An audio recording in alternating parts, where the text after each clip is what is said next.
Hi, I'm Ridley Scott. I'm about to talk about American Gangster. So if you stay with me, you can listen to how the film got made for the next 2.5 hours. I'm Steve Zalian, screenwriter of American Gangster. One of the many things that amazes me about Ridley is his workmanlike approach to everything. Nothing phases him. It's like he's going to work and doing a job. I get the feeling that he's most comfortable when he's working, when he's actually shooting. And maybe when he isn't, is sort of anxious and doesn't exactly know what to do with himself. I mean, for me, directing is a real chore. For him, I just think that he loves it so much that it's just, I think it puts him at peace. The beginning of the film wasn't the design beginning. When you run the film right through to the end and go beyond the titles, the very last image is a man walking, a silhouette figure walking into a restaurant and shooting. We put it at the very end of the movie, and then we inserted this moment of violence, which is, of course, the paradox of what he's talking about. And it was so real, and everybody was so shocked by it. I wasn't that shocked by it, really, but everyone was so shocked by the image that it eventually got attached to the front, and I thought, well, let's leave it be, because it sets up the pace. I don't mean in speed, the tone, sets up the tone of the movie. This is what it's going to be. There's nothing romantic about this movie. The movie has a very strong reality quality of the late 60s and early 70s. I was in New York in the late 60s and early 70s, so all the experts who were kind of 35 years old telling me this is how it was, I actually had to say, listen, stop. I was there. I was in Harlem. I knew exactly how they dressed. I took a lot of black and white photographs. So this was my kind of tramping ground. And so I knew it well as, at that time, Harlem wasn't really the war zone it became. In fact, I walked around there, no problems whatsoever.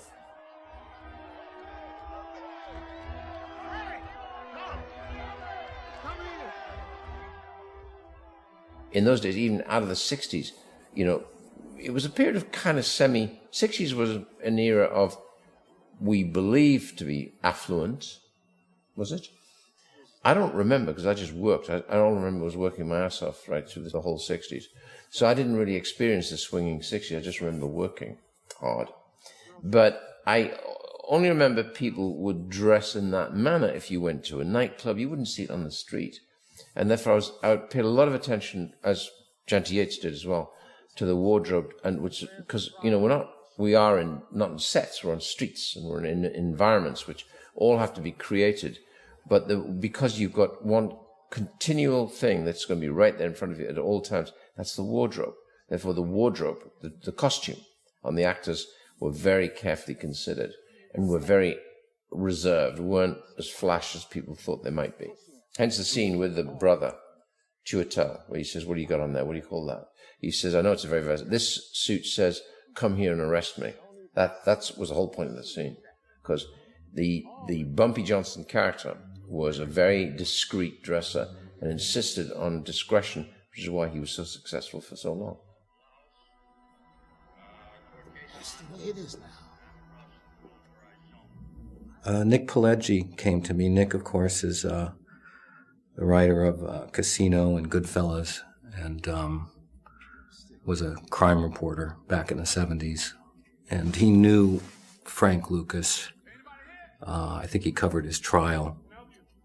And he came to me and asked me if I'd like to meet Frank and consider writing a script based on his life. So I did. So Nick and I got together with Frank Lucas, the Regency Hotel in New York, spent a few days with him, during which he talked about his life. And during the course of those conversations with him, he mentioned Richie Roberts. I was not really aware of Richie Roberts until then, and he was the cop who ended up arresting Frank. And so I got together with him. I thought it'd be good to get together with Richie, too. So we invited him to the Regency Hotel, and the four of us sat around at that point, and Richie was able to talk about both his own story and Frank's from his point of view. And it was during those conversations that I started to think that maybe this was two stories, parallel stories, Frank Lucas and Richie Roberts. I did about 50 hours of interviews with the two of them. I got together again with Richie in Los Angeles for another few days. And, it was difficult because I had two separate points of view, two very separate stories, really, with characters who don't even, come together in a scene until towards the end of the story. Their lives cross, but they're never in the same room together until towards the end of the film, and so that was tricky. I found after agonizing over it for many months that it might be a good idea to try to write, in a sense, two scripts. One from Frank's point of view and the other from Richie's, and to then kind of correlate them and put them together. I'm sure Bobby didn't say anything to you, but he made me promise. Steve Zalian, to me, is one of the best writers in the business, and best one of, I think, he may be at times the best writer in the business. And I'd hung on to this memory of this particular screenplay from almost 4 years, pre-Kingdom of Heaven. I was reading it. He asked me to read it, to look at it, and I knew Steve was going to be a producer on this particular one. So I'd read it then at 165 pages. And it fundamentally stayed with me through two movies, and I gradually realized it hadn't been made. So, cut a long story short, I called up Mr. Grazer, Brian, who is kind of a friend of mine. He's even bigger friend now. I mean, so that was a good sign, making a movie that we're still friends. But I said to him, what happened? And he said, well, and he gave me the story, and that there had been two attempts, and there'd been a bill run up, and it hadn't happened, and it was reclining on a shelf. And so I said, well, I think, I'd love to do this, and you want to do it. And so we then I just finished working with Russell. We got together working with Russell. Denzel was a little wary because he said, we've been here once, is this really going to happen? And I met with him and we talked at length, and gradually, bit by bit, we got into a position of being able to remake it. That was the preamble to all of this. A lot of that stuff, I was working off the 165-page screenplay, which I had to get to Steve. I said, look, we've got to get down. With Steve, we got down to about 20, 25 pages out. A lot of this stuff was in there. What I loved was the density. And people had got panicked by it and had started to edit it out, in screenplay form. And I said, no, you can't do that. This is on paper. I always trust, if I can get something on the script on paper and I like it, and a lot of the time I will spend quite a lot of time with the writer. So I'm really beginning to live and breathe it. Once it's down, that's my blueprint. That's the blueprint for the building I'm going to build. And I stick with it. And I trust what went into the document. A lot of people don't. They get in, they lose confidence, and suddenly you're in disarray and you're suddenly rewriting things. I do not like to do that. Guys, what do you want? Who do you want? First draft was probably about 160, 70 pages. Took 18 months to write. Final draft was probably about 135 pages, which is still long for a script. There were 350 scenes, which is a lot for a film. A lot of the scenes are very short, but they still have to be shot. And Ridley did a great job in terms of sort of approaching every little 1/8 page scene as if it was the most important thing in the script, and shot every scene, I think, beautifully. This is not my kind of film. I mean, the sense of American gangster kind of movie, French Connection kind of mixed with The Godfather. That was the target. And there's a bit of French Connection we're watching right here now. It's not kind of the thing I would normally pursue, but I would pursue any good piece of writing. And this got me because of the writing. And also, like anything, once you climb into it, or I do anyway, once climbing into it, I can smell it. That's how I evolve. I always evolve. That's my evolution. And there is a very specific evolution. And that's why when I have to do all my own location hunting with the art production designer and see everything. Because what I'm doing, by doing that, I'm re-educating myself. It's all an educational process leading to the time that when I'll shoot. Once I shoot, I'm very fast. It's like 2 Take Charlie, and we're in and out. And we go quickly. There was something like 360. There's 135 speaking parts in this film, which is enormous. Normally when there's 35 speaking parts, important speaking parts. There's 135. And there's 360 locations. So that sounds to be almost impossible in 2 hours and 27 minutes. But you shoehorn them in somehow. The script was full of it. And there was a bit of, because you get good actors, there's always a certain amount of movement, a certain amount of, ad-libbing is a bad word for me. It's not ad-libbed, it's worked out beforehand. Ad-libbing usually ends up in the studio floor, on the editing room floor. But I think the cast in this was also, I hadn't worked with this casting director before, and I love her, Avi Kaufman. And so I wanted to keep everything so street. And because I don't live in New York and I'm not familiar with this world and this arena, I spent quite a lot of time with AV casting. But again, it's an educational process. I'm learning who's who and who's what. Because half these parts are, 2/3 of these parts are 3-line, 2-line characters. And who's it said that once? I said, Scorsese, I think, said some words to the effect that, if you don't pay attention on every person in that scene, on the day, the whole problem will become about the person you didn't pay attention to when you were casting them. And you'll agonize with this weakness in the scene. And so you'll have the star standing there, you'll have 2 or 3 other actors who are significant actors all standing there, and while this poor little sod actually tries to get his line right. You must pay attention to everybody. Damn it, man. Did we ask for this? Did we put a gun to someone's head and say, give us your money? Richie Roberts is a paragon of morality, in the sense that he was famous and then infamous for giving back $1 million. That's a fact. What you see there is what happened. He gave back the money so he could no longer be trusted. And so John Ortiz's character, his buddy, kind of blames it. Addicts tend to always find something to blame. If you're not an addict, you don't look for that, So it's part of the soul of the addict, I think, is that they need the blame. They need to blame something as to the reason why they're doing something, right? And Richie just had a private life which was immature.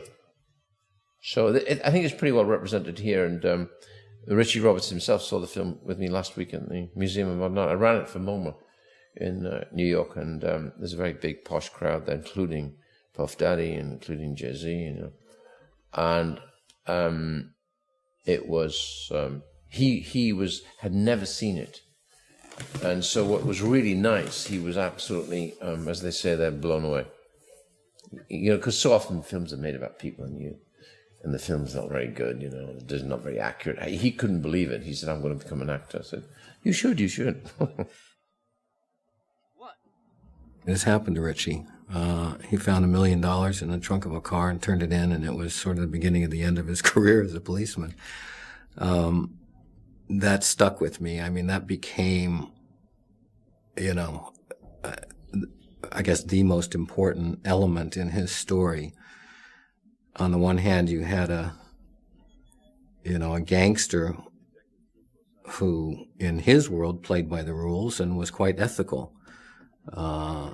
In Richie's world, being ethical was dangerous.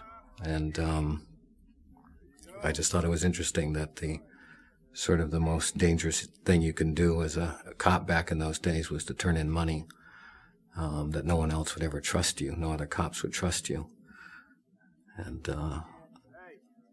that really kind of defined his, the world he was living in. Enough for the reagents. I mean, there was there was quite a lot of attention, on the New York police back in the early '70s. There was, of course, the Serpico case, and the Special Investigations Unit, which was a crime unit in New York City, had a lot of indictments for corruption. The Knapp Commission was investigating the police in New York. It was quite prevalent and quite well known, and it's a piece of history. This happened 35 years ago. Nobody bothers you because Bumpy was making sure. Half a key. Steve was very well researched. Then I met Office. This is the fourth for me and Steve. Steve's done four things with me. So Steve, I know, is always tremendously well researched. So we talk for hours. Then any doubts, I've got Nick Pileggi, who talked to him about that. And then finally I said, I got to meet Frank. So Frank Lucas comes in. I thought I was going to be 20 minutes with Frank. I was there for 5 hours on the first meeting. And I just talked to him about everything, saying, were you ever afraid? Why would I be afraid? Were you ever intimidated by what you were doing? Why would I be intimidated? So at that moment, I started to realize that Frank was a kind of rather special kind of person, in the sense of, I would describe him, I guess the good word might be sociopath. There is no remorse, there's nothing. And that's his business, and that's who he is. And he wouldn't even know what I was talking about if I was talking about remorse and guilt and all that stuff. He didn't care. So he was very interesting. He would tell me exactly how he got a passport, how he'd really mix it, how he came across the name Blue Magic, what it was like to fly into Cambodia at the time of a world war. Was he concerned about that? Absolutely not. Didn't give him a second thought. And remember that Frank comes out of his own jungle. He says, are you kidding me? I'm on a jungle here. It's more dangerous than me walking through the undergrowth in Cambodia. And don't forget, Frank purported to have been an executioner for Bumpy Johnson. Now, I'm not going to say the figures because it varied so tremendously that it sounds gratuitous. But he'd definitely been there, seen it, and done it. So those are collapsible needles, but I faked it. That's not real. But you get the really the ratty old needles because the drug addicts can't afford the proper. You don't die of heroin itself. You die of hepatitis, overdosing, dirty needles, sharing needles. Now you die of AIDS. The heroin itself, if you had a lot of money and you had a nurse to look after you and maintain you, and you could live by taking heroin like a jolly good cigar, I don't recommend it. But you don't die of. You'd have clean needles. It would be all laid out, and you would limit what you'd take, and you would become a real addict. You could become a terrifying addict. And what happens is, I think, poverty kicks in. You haven't got any money. Suddenly you're living in some dreadful place. Then you're using reusable needles, and then you're using sharing needles, and then you stop one day, and then you go back and take the same amount you took before foolishly, and you OD. This cafe we built, I couldn't find. This is all set. This is a set. And just the cafe itself, not the street, of course. But I found that Harlem was disappearing in the way that I remembered it. And, the average brownstone now that would have been a slum 15 years ago, 10 years ago, is now a $4 or $5 million townhouse. And therefore, I'm actually, everything that the evolution into the affluent Harlem now, because Bill Clinton's got an office up there, right? So I suddenly was finding it hard, so I found the biggest intersection I could find, which still had the remains of some of the big old brownstones that were in need of repair. And I chose a little shop that was absolutely destroyed. There was no one in it. And we stuck the set in it, so I'd be right on the intersection, because I wanted to be very public. And Harlem is not a funny little village.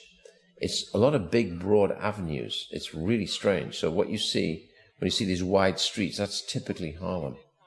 You know, at one stage I always thought there would be narrow streets, you know, like Soho, charming little district which had gone to rack and ruin with poverty and crime. It's not like that at all. It's not a big, late 19th century, rather grand architecture, because you're up near Columbia University. And, you know, that section of Manhattan at one stage was kind of rather grand, had been built in a rather grand manner, whether they're apartments or houses.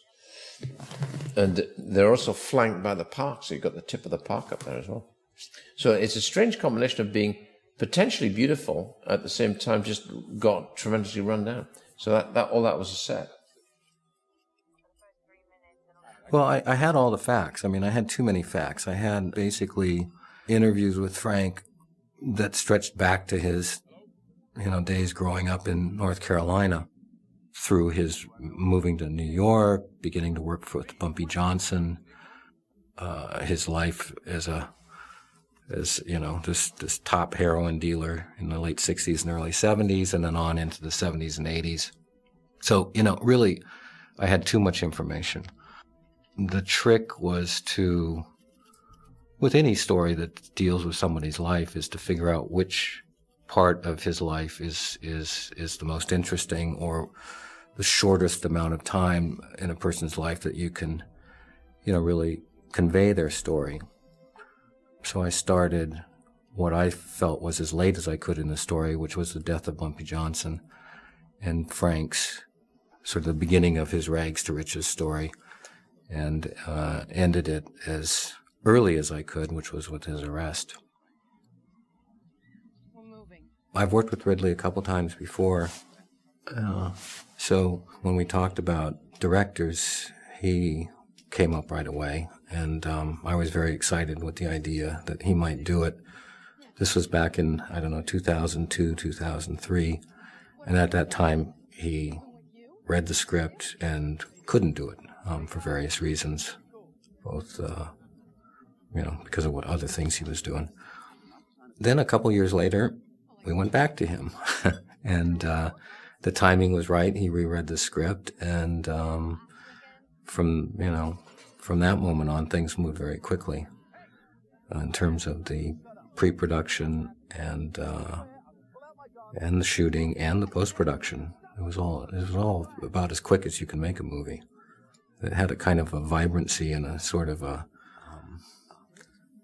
kind of an energy that you can see in the way he films this movie that was kind of the same as the process of making it. It happened very quickly.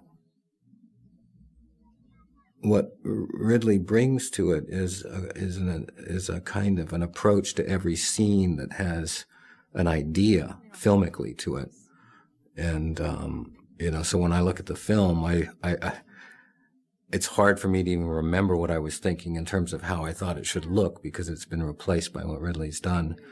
But you can count on him to, shoot a scene in a way that's just somehow captures the intent. And he's a great filmmaker. Cops will try and upgrade the best of the best. Will try and change their status in life by taking the bar exam, where you can either become prosecutor or defense. And the irony is, when you get your bar exam, if you're a first-class cop, first class being on the pay level, I think there's first, second, third class level, which is each different pay brackets. As you say, you earn $3,000 less as a lawyer, which was always the reason why, in one version of the script, his wife simply walked out. She said, "You've been leading a double life as a cop. You've been working at night. We have no family life whatsoever. To become a guy who's going to earn $3,000 less." He says, "Yeah." She just said that was the final straw. She walked out. That was quite common. But I think I decided in this not really to, and the best ones don't really do that, not to explain everything, just do it as it is, and you either believe it or you don't. And believe me, this is all real. You couldn't take 100% horse. You'd have to take a grain, right? If you took a normal injection of absolute pure horse, you'd die. You'd have your heart stop. So it's how far you cut it back, and much of this heroin was cut back much more than that in Manhattan. So it was a very, very watered down version, and because of its unevenness, that's how people OD, because they'll find out a real addict will have his ear to the ground and hear that there's been some ODs. He'll go straight for that area to find out who was selling it, because he knows it's pure. So he'll go for the pure horse. He wants the cake. And if he's smart, he'll try a little bit to see how good it was. He'll know immediately. Your body's like a barometer, of purity or less pure. He simply said, I'm going to go straight to where it's pure. I'm going to cut out the middleman, get rid of the middleman. His big speech in Harlem when he comes back and brings the brothers, all the nephews and nieces up from North Carolina, he says, I've removed the middleman. That's a very simple move, but it's a big move. So now I've got 100% horse heroin, and I'll cut it down, because if it's at 100%, it'll kill you. So you cut it down to 5%. I think there's 5% real, and then the rest is lactose. And it's chopped up and mixed, and it essentially is diluted to protect the customer. So he did something that no one else had ever done before, which was to go to the source, and that meant, going up into the jungle and dealing with the growers and the Asian gangsters there. The mafia didn't do that. He did that. And because of that, he was able to produce a product that was better than anybody else's, and he was able to sell it for less than anybody else's and still make a bigger profit than them, all because he brought the stuff in himself. He didn't have to pay off, people in the middle.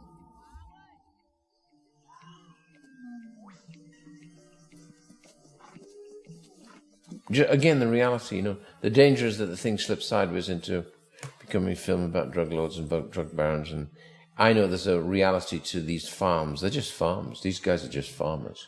They grow poppies because it's the best crop to grow.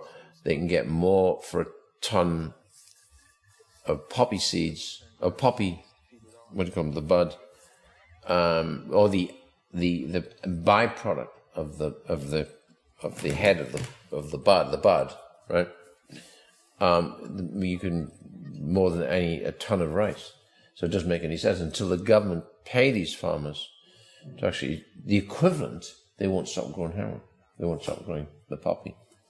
Why should they? They don't necessarily take it, but they sell it. He was making $1 million a day in the late 60s, early 70s. So that's serious money on anyone's level at that particular time. I mean, it's serious money on today's money. Yeah. But in those days, it's shocking. Shocking. It's a very simple form of capitalism and capitalism's capitalistic structure. When as we discovered in the film, we underestimated what they found in boxes, but we reckon about modestly $275 million in boxes. Now, $275 million in 1974, you could have bought Harlem more. You could have bought maybe all the way down to 100th Street. I mean, it was when you'd get one of these townhouses in those days for like $100,000. One of the things that's interesting is that you have these gangsters, this criminal world where there is a certain code that they have. Certainly, Frank had, and then you have the official world, the world of sort of law and order, and the military, which were complicit in his business. I don't think Frank Lucas could exist without that. So he was able to buy off the cops. He was able to buy off the military guys that he had to bring his dope in from Southeast Asia. And, he paid his bills. And that's, without that, I don't think he would have been able to stay in business. What he didn't count on was that one honest cop would would make it his mission in life to catch him. So if Richie was dangerous as far as other cops were concerned, he was dangerous as far as Frank Lucas was concerned, too. I called Tony up saying, listen, I'm going to go in on this. I think I want to do this thing, American Gangster. The obvious choice is Denzel, obviously. What do you think?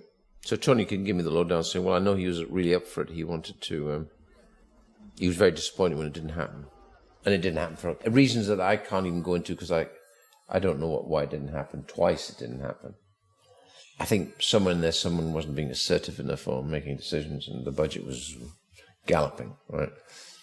And something like this can easily run out of control. And so I, off that, and how is he? Because I hadn't really met him. I met him once socially, actually. And I just called him up, and that was it. Just go from there. You gotta help me. You gotta do something. Where are you, Jay? That's the problem. Richie had a lot of adventures when he was an undercover cop. A lot of things happened to him.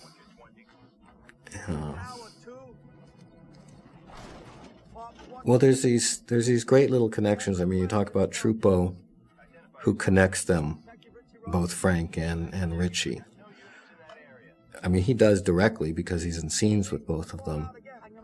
Javier here is also a connection. I mean, he's a casualty of Frank's dope. And so even though Richie doesn't know it, there's that connection. There's this connection. This scene takes place in the same projects that the finale will take place in. So he's been here before.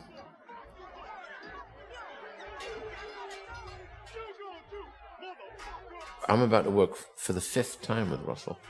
I'm working with him right now, with Leonardo DiCaprio. Well, he's put on 30 pounds for me. He's 230 pounds. You learn each other's moves, you know. You learn, so eventually the waltz, the preamble gets ditched, and because you don't need to do that. And you can get right to the heart of the matter almost immediately, which means that you can actually be frank about this and frank about that, saying, look, I don't think this, I don't think that. Well, I do. So you can actually have a real exchange of ideas as to where you go next, okay? I know exactly what he can do, and he constantly surprises me. Denzel constantly surprised me. And I think it was because there was no... In this particular... I think I was the biggest fan of the script as well, of the three of us. But actors always have their opinions about writers and, you know, what they want, what they need, as opposed to what I need as a director, what Russell needs as an actor, what Denzel needs as an actor, are all kind of slightly different things. I like frugal, intelligent frugality, because it leaves me room to function, because I'll always stretch with what I do.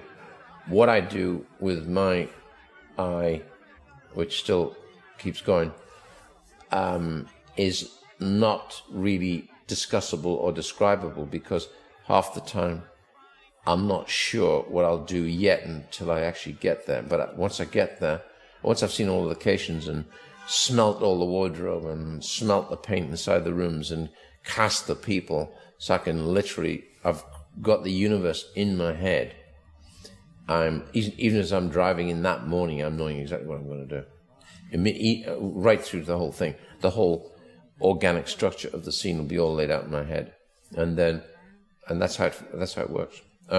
Whereas, you know, actors sometimes they do. It's different to what I have to do, because they're essentially on their own in relation to whoever they may be in the scene, and they, of course, then have to learn the words. So if the words aren't learned or the words aren't absolutely tied down, they want to adjust them, then that has to come together with the other person who's aware that they are going to be adjusted.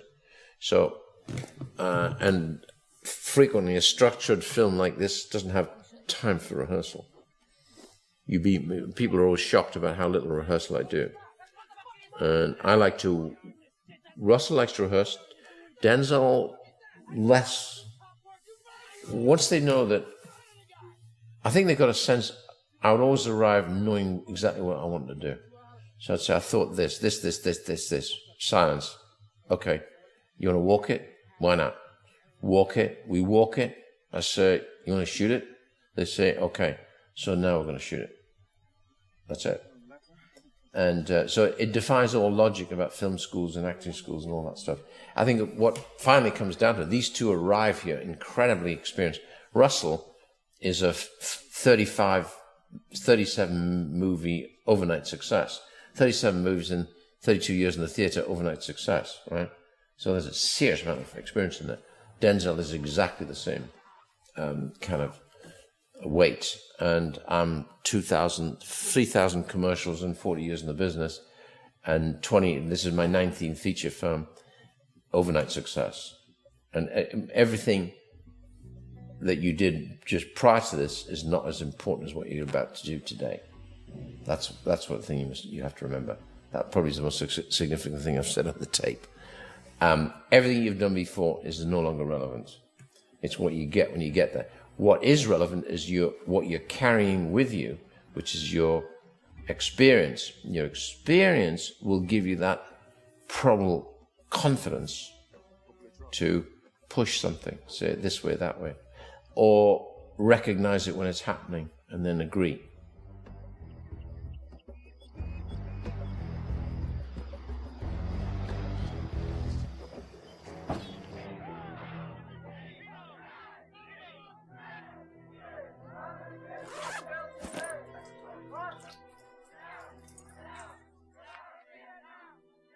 He's actually testing for purity, and by dropping in a combination of two liquids, you can see whether the liquid goes blue or stays as it is. When it changes color quickly, that shows how pure it is. And that's all it is. But actually, if you're doing that in a laboratory, it would take longer. So that scene, in a funny kind of way, is fundamentally symbolic of what happens. But he's talking about no additives. This is the purest I've ever seen.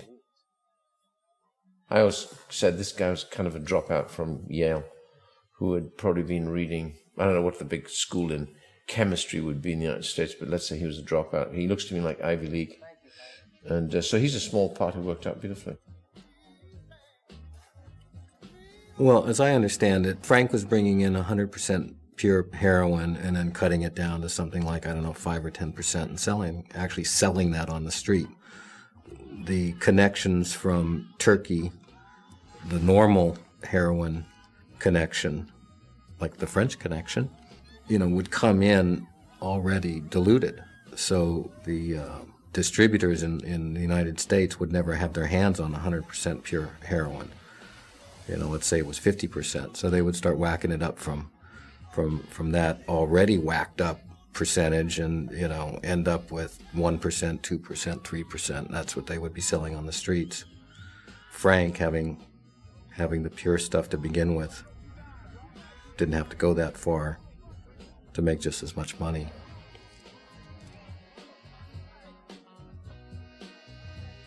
Great casting in this movie. I mean, everybody from the lead parts to every extra. I think that Ridley, just a sequence like this. I mean, look at these shots. I mean, everything you see here is a separate setup, and it's, these things take time. I mean, how he was able to shoot 350 scenes in, I don't know what it was, 70, 80 days, I still can't believe. But he's so adept with the camera, and he so knows what he wants that he can, I guess, go in there and just shoot it once, shoot it twice, move on. He's got it.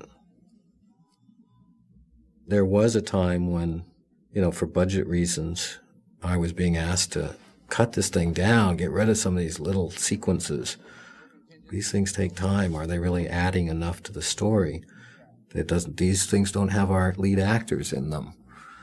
And thankfully, Ridley was very careful not to take those things out or not to shoot them in a way that would end up having them cut out. I mean, he approached everything as if it was the most important thing in the film. Every little scene.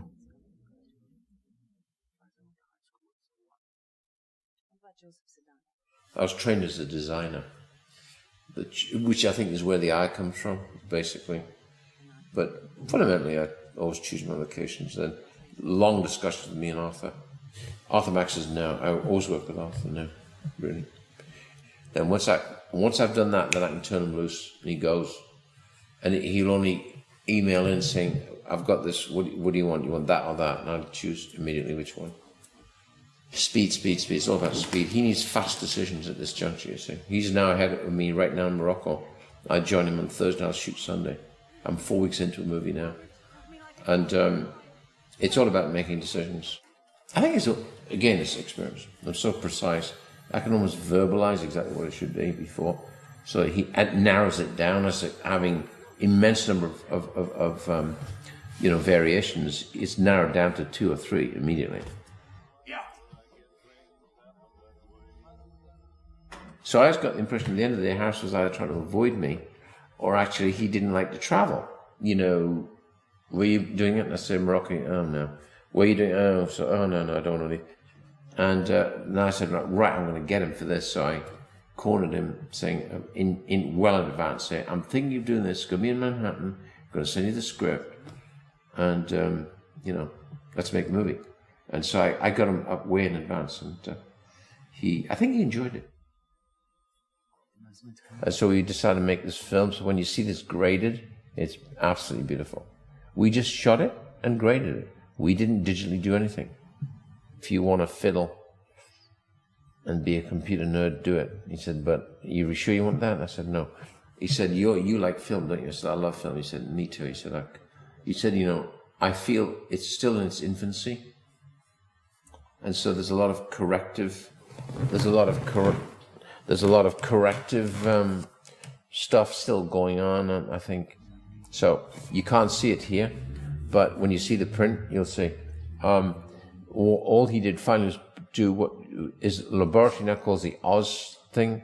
It's a treatment where the developing print has a little bit longer in the bath, so it gains a bit more silver. And that's a very great simplification of what happens, but fundamentally, you put in a huge amount of information into the blacks. So it means you can crush it even more, and then you get so much information in the blacks. And also, it gives you more separation in terms of contrast. Your contrast ratio is even higher. So you can crush and then increase the contrast, and crush and keep the contrast. It's beautiful. This bears no relationship to what the film looks like. Harris said, what do you want? And I said, well, we started looking at a lot of still photographs. And so, because the stock today is so fast, that I like to light as little as possible. Particularly when I choose locations, I'll choose them by the doors, and then so there's filling rather than lighting, right? If necessary. But for the most part, it's keep it really simple and working like a still photographer. Harrison jammed on a lot of filters to reduce the NDs, to reduce the stop, to make it more wide open, which gives you that shallower depth of field, which makes it look more like a still photograph. We had so many scenes, and I was a working mill, always 3 cameras at once, so that at first, he didn't like that, and then I think he started to get with it. Harris is a 1-camera guy, and I'm anything from 5 to 11 cameras going, which drove him crazy initially, but I think he started to enjoy the pace we were moving. That's what really got him. He really liked the fact we move quick. And he comes with such a reputation that I don't even question. Trust. It's like with English, John Matheson, you trust him. You ask for the world and you trust him. Yeah, I mean, I think that I always get the impression sometimes, Tony and I, because we are so, close to the way we want the film to look, that we are constantly with our eyes to the viewfinder, maybe more than the other kinds of directors. And sometimes I think it does put people off. I don't know who, but cameramen who are very serious cameramen and take themselves very seriously might not want to work with us because we get our eyes to the viewfinder. I was an operator for my first film. I mean, I operated all my commercials. I entirely operated anything. The Duelists. And I wasn't allowed to do Blade Runner, but I was breathing down the operators' necks on Blade Runner. All of Legend and but because of that knowledge, you're constantly, in a good way, challenging a top cameraman who actually normally doesn't have to worry about that, or he quietly works it out for himself. And either they like that competition or not. That's what I do. That's my job. That's my job. No one is allowed to sleep.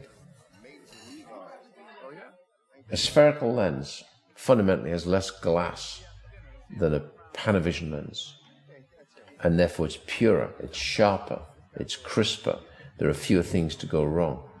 You try to work with a Panavision which has got enough squishes and squashes and glass layers on it to spread it and then contract it, right? It's you got more glass, you're going through more glass.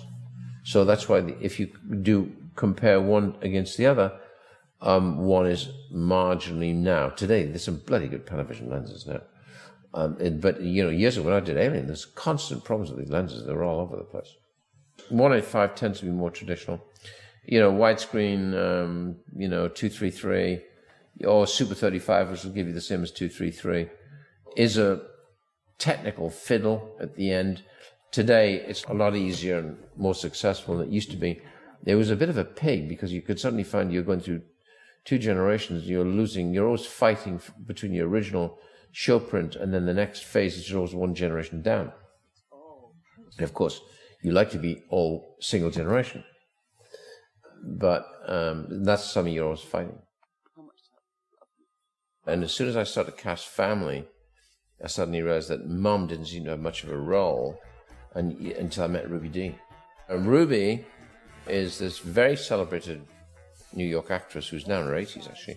I met Rube, and I suddenly realized, my God, she's going to be great. And so she evolved what were only a few scenes. She was really cool. It's really great. From her, once you have that, then I have to suddenly really pay attention to all of them. So I've got in there. I was asked, would I meet some rappers, hip-hop rap, Common, T.I., Riz. I was at first cautious about inviting what were musicians and singers into a process where they're going to be acting. And at the end of the day, I just took a chance on it, and it worked out very well. Sometimes a singer will turn out to be really great because singing is performance. Particularly when you're dealing with either hip-hop or rap, it is words. So you're watching a performance of a kind, You're watching a musical performance. And so they just fell into it pretty easily. And you don't get much conventional rehearsal on a thing like this. I meet them very often that morning, or met them briefly, like for an hour before, talk to them about what it's going to be. Then I bring them in. We've discussed the wardrobe. I go and visit them in the morning, talk to them about what I'm going to do today, and I hustle them together, and we actually do a lot of those scenes literally on the spot. That's why you got that kind of looseness and that freedom. And so they each one took on shape and form as I saw different people. So eventually I was seeing people many times. So I was trying to form a team of who could be the nephews and nieces. And then once I got that, then I got to have the wives. And most of the wives don't have any words to say. So I'm casting blind, knowing it's quite dangerous because I'm going to go into a lot of scenes, and a lot of it's going to have to be kind of done on the spot. So there's a lot of that happening on the spot in that kind of area, and those little kind of scenelets. The backbone, though, by the time you get there, is all absolutely locked down. What's wrong? Y'all niggas ain't never seen coochie before? Why they all niggas? So they can't steal nothing. All right. The most important thing in business is honesty, integrity, hard work, family. Never forgetting where we came It from. was one of the last few blocks in Harlem that existed, so I did everything around here. That takes experience to say, I don't care. So you are what you are in this world. This man, Tango, had been a nuisance for a while, historically, if you really want to know the history of it, and therefore it was designated that Tango had to die.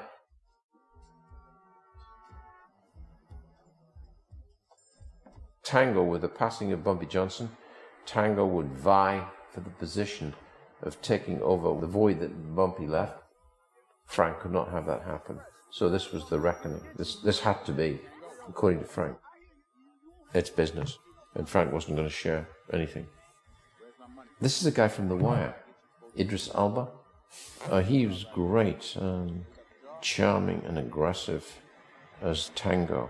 Look, this is the famous Tango, his bodyguard. And it's all a lot of show. And once the guy says, what are you going to do? Shoot me right in here? He can't back down. He has to just do that. He just does just that.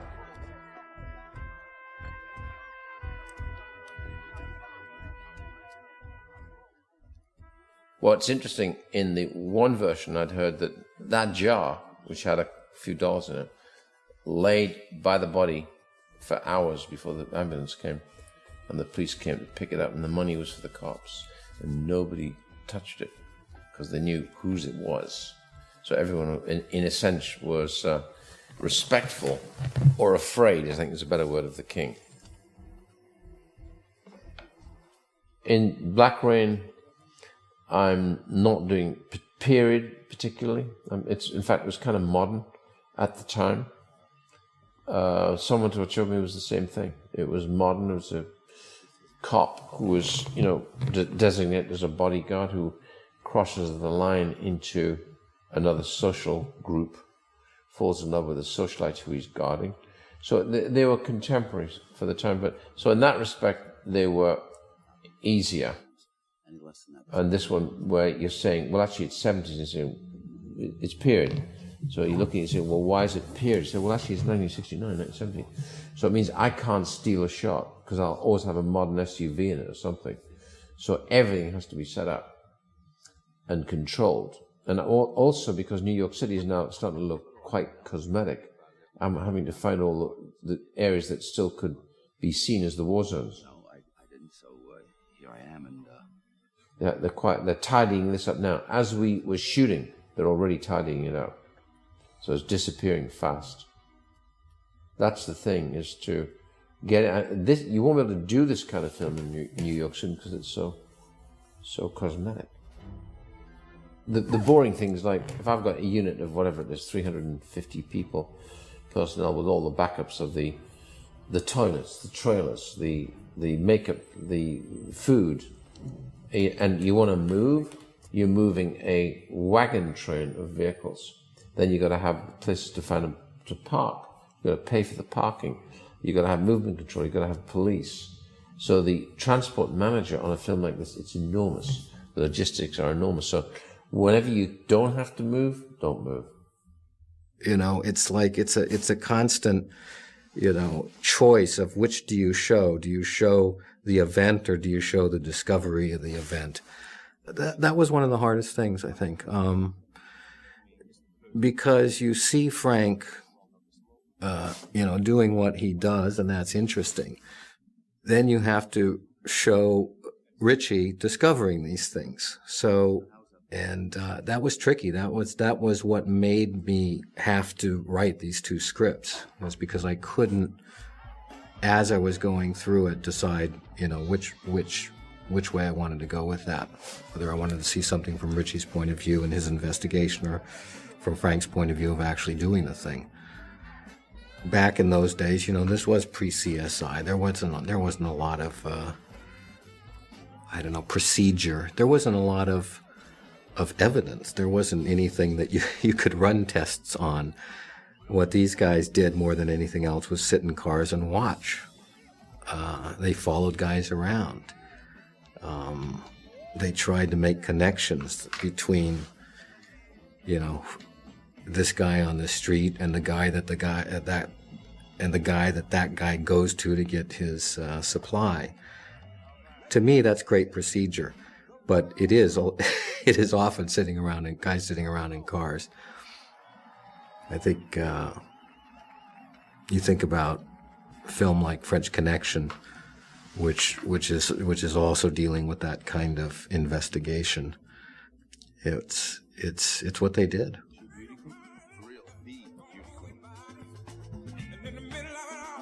She is from Puerto Rico, and yes, Puerto Rico, and she'd only done one film in Puerto Rican, little Puerto Rican movie, and I'd seen a headshot with Effie Kaufman. I said, look, I want it to be the real thing, because Mrs. Lucas was Puerto Rican, and she in fact was had been the beauty queen, or one of the beauty queens of Puerto Rico.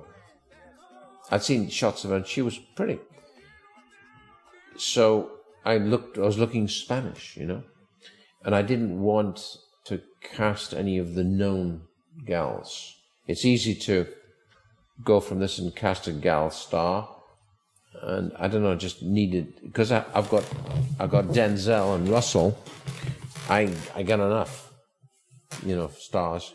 I figured I could go less known everywhere, and in fact, I was really lucky to actually get Chiwetel, this guy, to play the brother. I was really surprised. He said, no, I'll do it. I want to come in. I want to be part of the movie.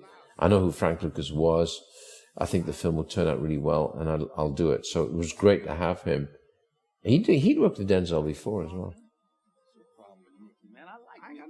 This is the brother who was always going with the flow and was enjoying the world he was in. And Frank, I don't think enjoyed the world he's in. He enjoyed what it gave him. Power and money. He's saying, don't dress up like you want. Your sign saying you want to be arrested. And look at him. He looks like a banker. Looks like a bank manager. The brother loved the fallout from the world he was in, and that's why he kind of was connecting with Nicky Barnes. So his brother Frank was getting paranoid about that, saying, you like Nicky Barnes? You want to go work for him? Because Frank felt that Nicky Barnes. And I'm not sure, Frank's never said he didn't trust Nicky Barnes, but they were competitive. They were very Nicky Barnes still says it was him. And Frank Lucas says it was me. Nicky Barnes still alive.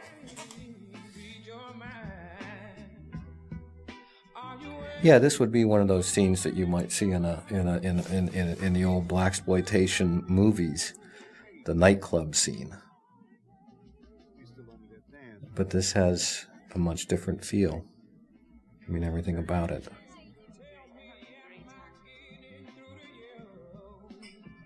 The approach was so kind of down to earth that I was trying to write something that could happen, or something that did happen, and rather than trying to write a finished movie with music. I think I indicated at one point that there was music in their wedding reception scene, which is no longer. I don't think they ever even shot that. When he gets married, when Frank gets married, and that was only because Frank had described it, and he had told me what's his name?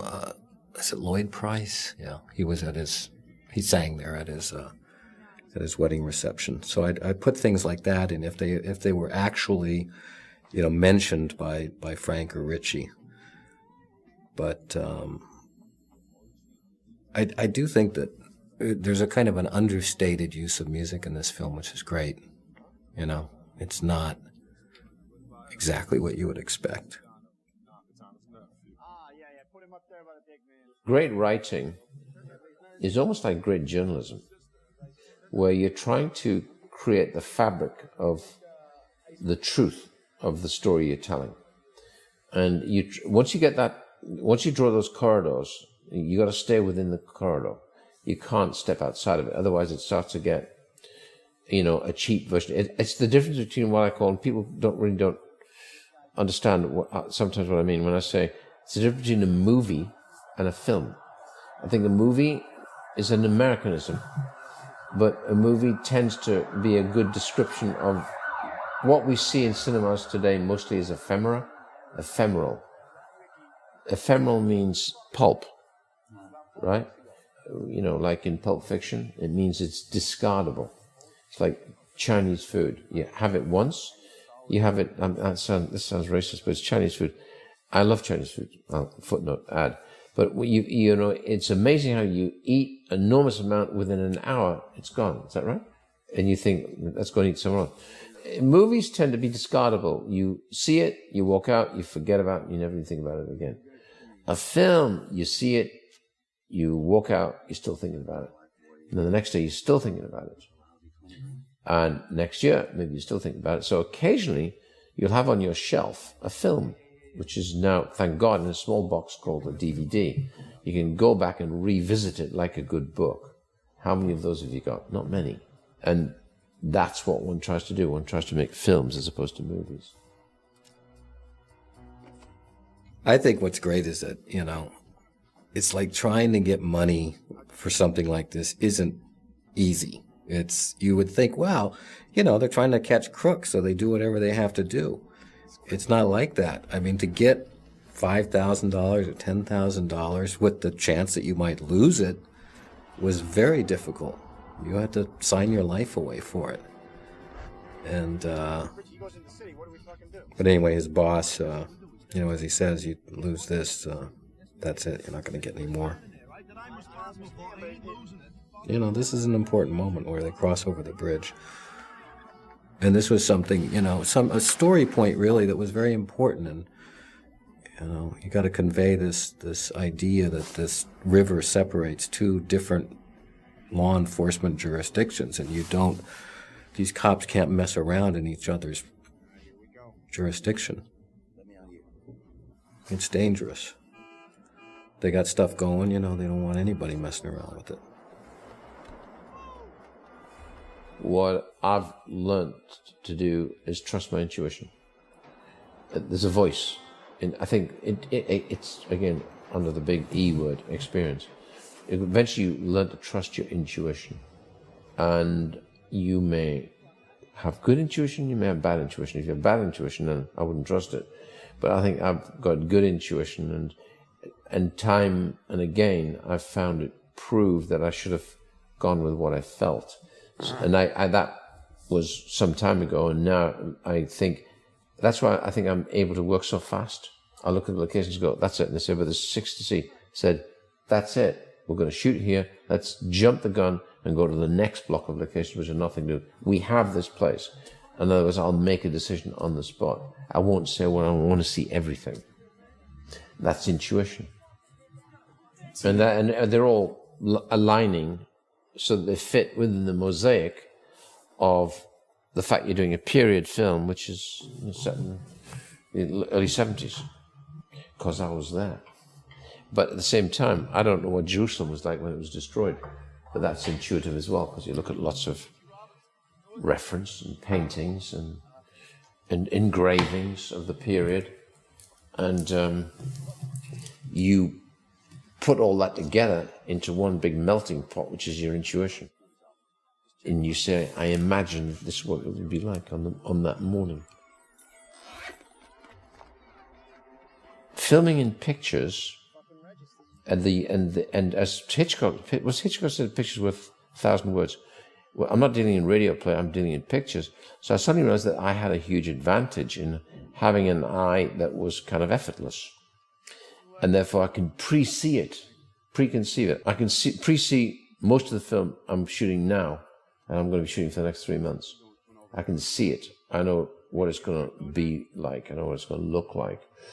And that's a kind of funny organic memory process. And yet I've got no retention for names, but I've got a huge retention for places and locations. I can still draw the house that I used to play outside of when I was 6 years old in Harton House Road in South Shields. I can still draw that and remember the grass and the trees. It was on a corner. It was in a cul-de-sac, and I can draw it. So that's a different kind of brain, right? Which is, in this case, incredibly useful because I'm in the business of movies. And what you do is you go through your own evolution like a painter, actually, I think. I've gone through from cameras on tracks and everything silky, smooth and beautiful and like the Duelist in a funny kind of way, and things are dictated by the material. When I was going to do Alien, I decided there's no cameras ever going to go on a track, except the end when I couldn't hold it that long. I had to put it on the tracks, go down the corridor backwards when she was charging around for 17 minutes in the film. But everything was handheld, which was really exhausting. But by being handheld, even the dialogue scenes were handheld, because the handheld camera is always breathing a little bit, it's always moving. So there's a psychological unease to that. So it was useful for Alien.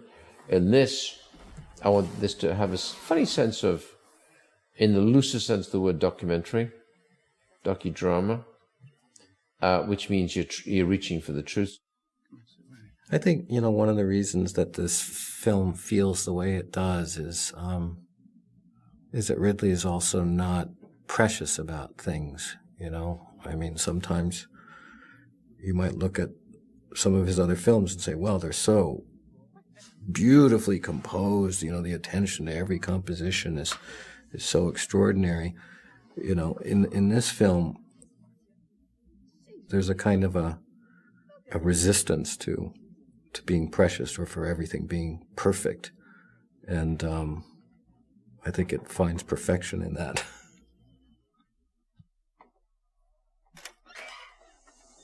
Mr. Roberts, I'm here for our appointment. This is an interesting kind of shorthand, I think, because this was actually the first of two scenes.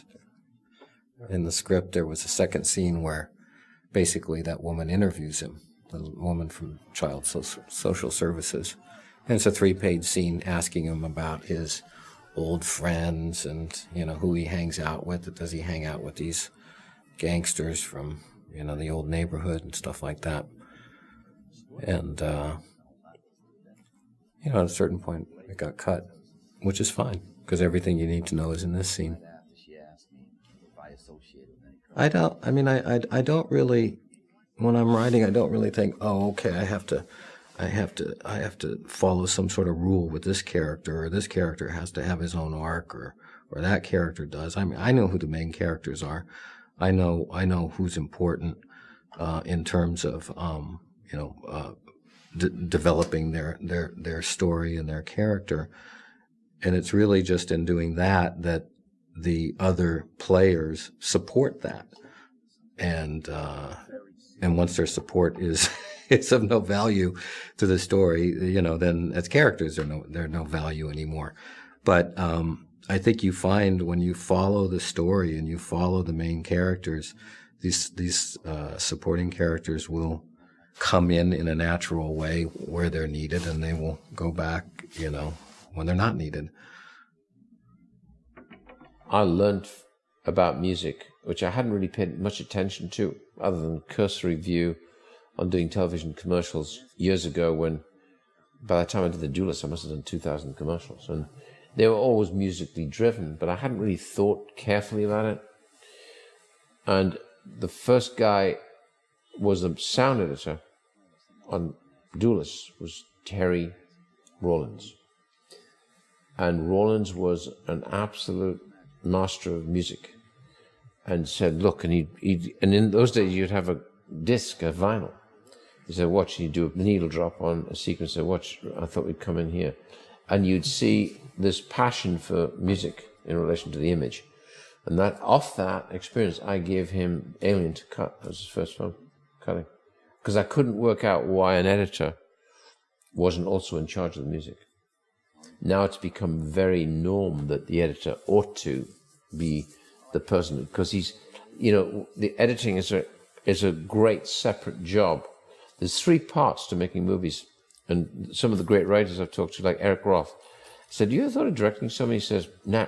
He said, by the time I've written it, I've directed it. So that means he sits on his desk in his office or on his boardwalk staring at the sea. And he lives in California. And is enviable because he never moves from that desk except to stroll down the beach and actually stop himself going crazy with frustration, maybe. he said, by the time I've written it, I've made it. So that's one part. Then there's the directing part. Now I'm usually party to that because my entire life is spent evolving and developing material. So I spend a lot of time with writers. So at any one time,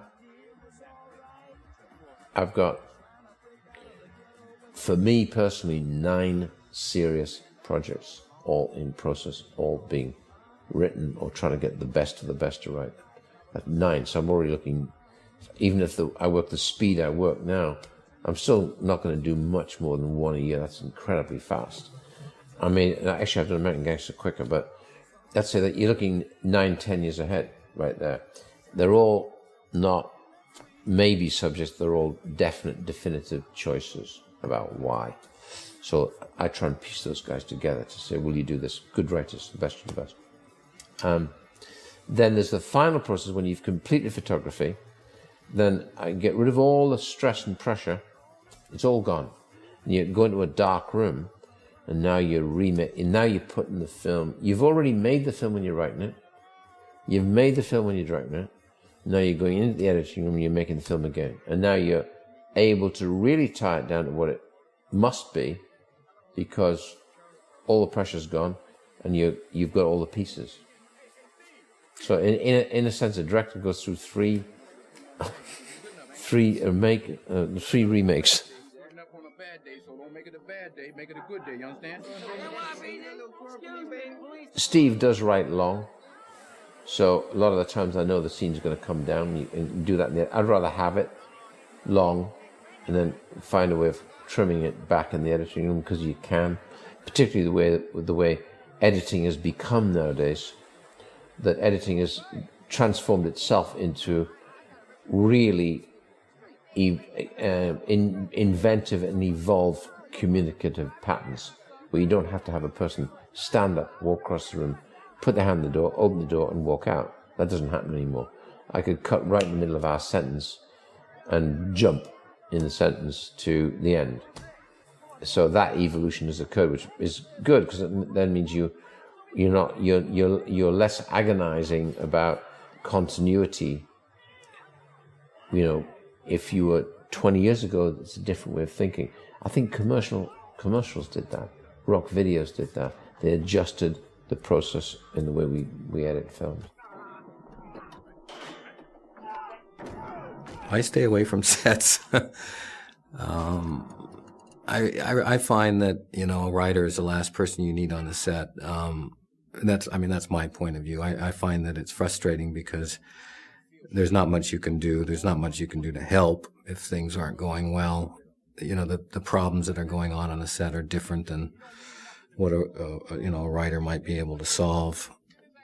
And if there is something that needs some work, there's email. And I did some writing during the production, but not very much. Don't nobody talk to me directly. You understand? You got business with me. One actor once said to me, a very well-known actor once said to me, we get to do it more often than you do. I said, yes, and that drives me crazy. I said, but because I am stuck with a movie for a year after you have gone, or 8 months after you have gone, I said, by the way, I'm going to do something about that. I'm going to tighten up this whole pre and post production. And but they're right. An actor will do fairly effortlessly, unless he's a big star, 3 movies a year. Because if like Carla Cucina is, let's say, is a week's work. She may do that several times, plus a play she did on Broadway, plus 2 movies which are, so they're able to evolve and experiment by doing it. As you do it, you're experimenting. With a director, you're kind of stuck with one project for a bit, and that's always been my biggest frustration. Come, Ava. I'm sure you're dying to see the rest of the house.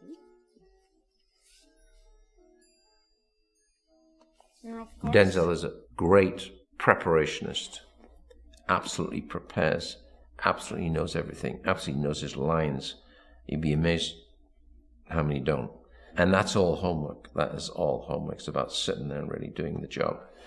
so that when he comes on set, he is free to do what he wants. And I enjoyed working with him because he was so prepped that when he's prepped, and they're both prepped, it gives me some freedom. So I may come in knowing what I exactly want to do, what I want to do, and persuade them that this may be the way to go. But I leave myself wide open for them to say, I don't want to do that, can we not do this? But that rarely happened because they seemed to, like the way my suggestions were in terms of saying, let's do this, let's do that. There are occasional discussions, but I think we're moving so fast that I've also discovered that actors love to move fast. When they feel they're really achieving something, you can really start to see them enjoy it. And we got through a lot of stuff, so there's a lot of material in the film that's somehow jammed into this 2.5 hours. Or 2 hours and 27 minutes, I think. And you sold it wholesale. See, we could work. We could do some distribution. You can't smoke. Somebody faking a cigarette can't. If you never smoked, it always looks like you've never smoked. So Denzel loves his cigars. Great cigar. I was a big smoker, actually, for years. I started smoking when I was 8. I'd be in an air raid shelter smoking wood mines, and we like a bit of passing cloud and creme de menthe, 8 years old. Like the smoking thing is, the problem about smoking is I really like tobacco. And it wasn't a nervous, knee-jerk, oral compulsive need. I really like tobacco, so I started on, Marlboros and things like that. And, gradually ditched them and got to Monty's, because access to really good Cuban cigars. And a good cigar is like chocolate. I mean, I'm not a chocolate fan, I'm more of a cigar fan. But I collate it to chocolate because it smells like it's going to taste. You know how coffee smells great and doesn't taste quite as good? And tea kind of smells, again, tea smells good and doesn't quite deliver. A great cigar, smells good, tastes good, and by God, it makes you feel good. It has a richness to it, okay? You're not disappointed by the wonderfully thick taste and smell and aroma of a great cigar. The fatter the cigar is, the cooler the smoke. The Robustos are fundamentally the thicker, the key is the thickness. It's not the length, it's the thickness. So if you're in doubt, you get a short, fat cigar, which is a Monty or a, Cuban, real Cuban, you're going to be fine. But Denzel's a big cigar smoker. And he loves to, Frank would smoke Cubans all the time. So he was the reason why it was the end of the importation of the Cuban cigars from Havana. You know that? Oh, yeah, it's one of the big things. He said no more Cuban cigars because he would affect that whole industry. Needless to say, I think he'd ordered about 10,000 boxes just prior to that thing. So he had them in the cellar somewhere. The thing about Ritchie's investigation that was interesting was he had the evidence. He had Blue Magic very early on. The investigation, the purpose of the investigation was to find out first, really, who was selling it, and then secondarily, who was bringing it in. He didn't think that was the same person or the same group. It had never been before, so it was not something that he imagined he would find. Frank was very cautious. He was not ostentatious. He wasn't one of these superfly kind of gangsters with flashy clothes and jewelry and big cars. He lived very quietly, like Bumpy Johnson had. And, so he was pretty much invisible to the police. So Ritchie had to follow the trail from the street, from, one bag of Blue Magic on the street to who the supplier was, who the distributor was, and finally led him to really first to Frank's family, and then after that to Frank himself.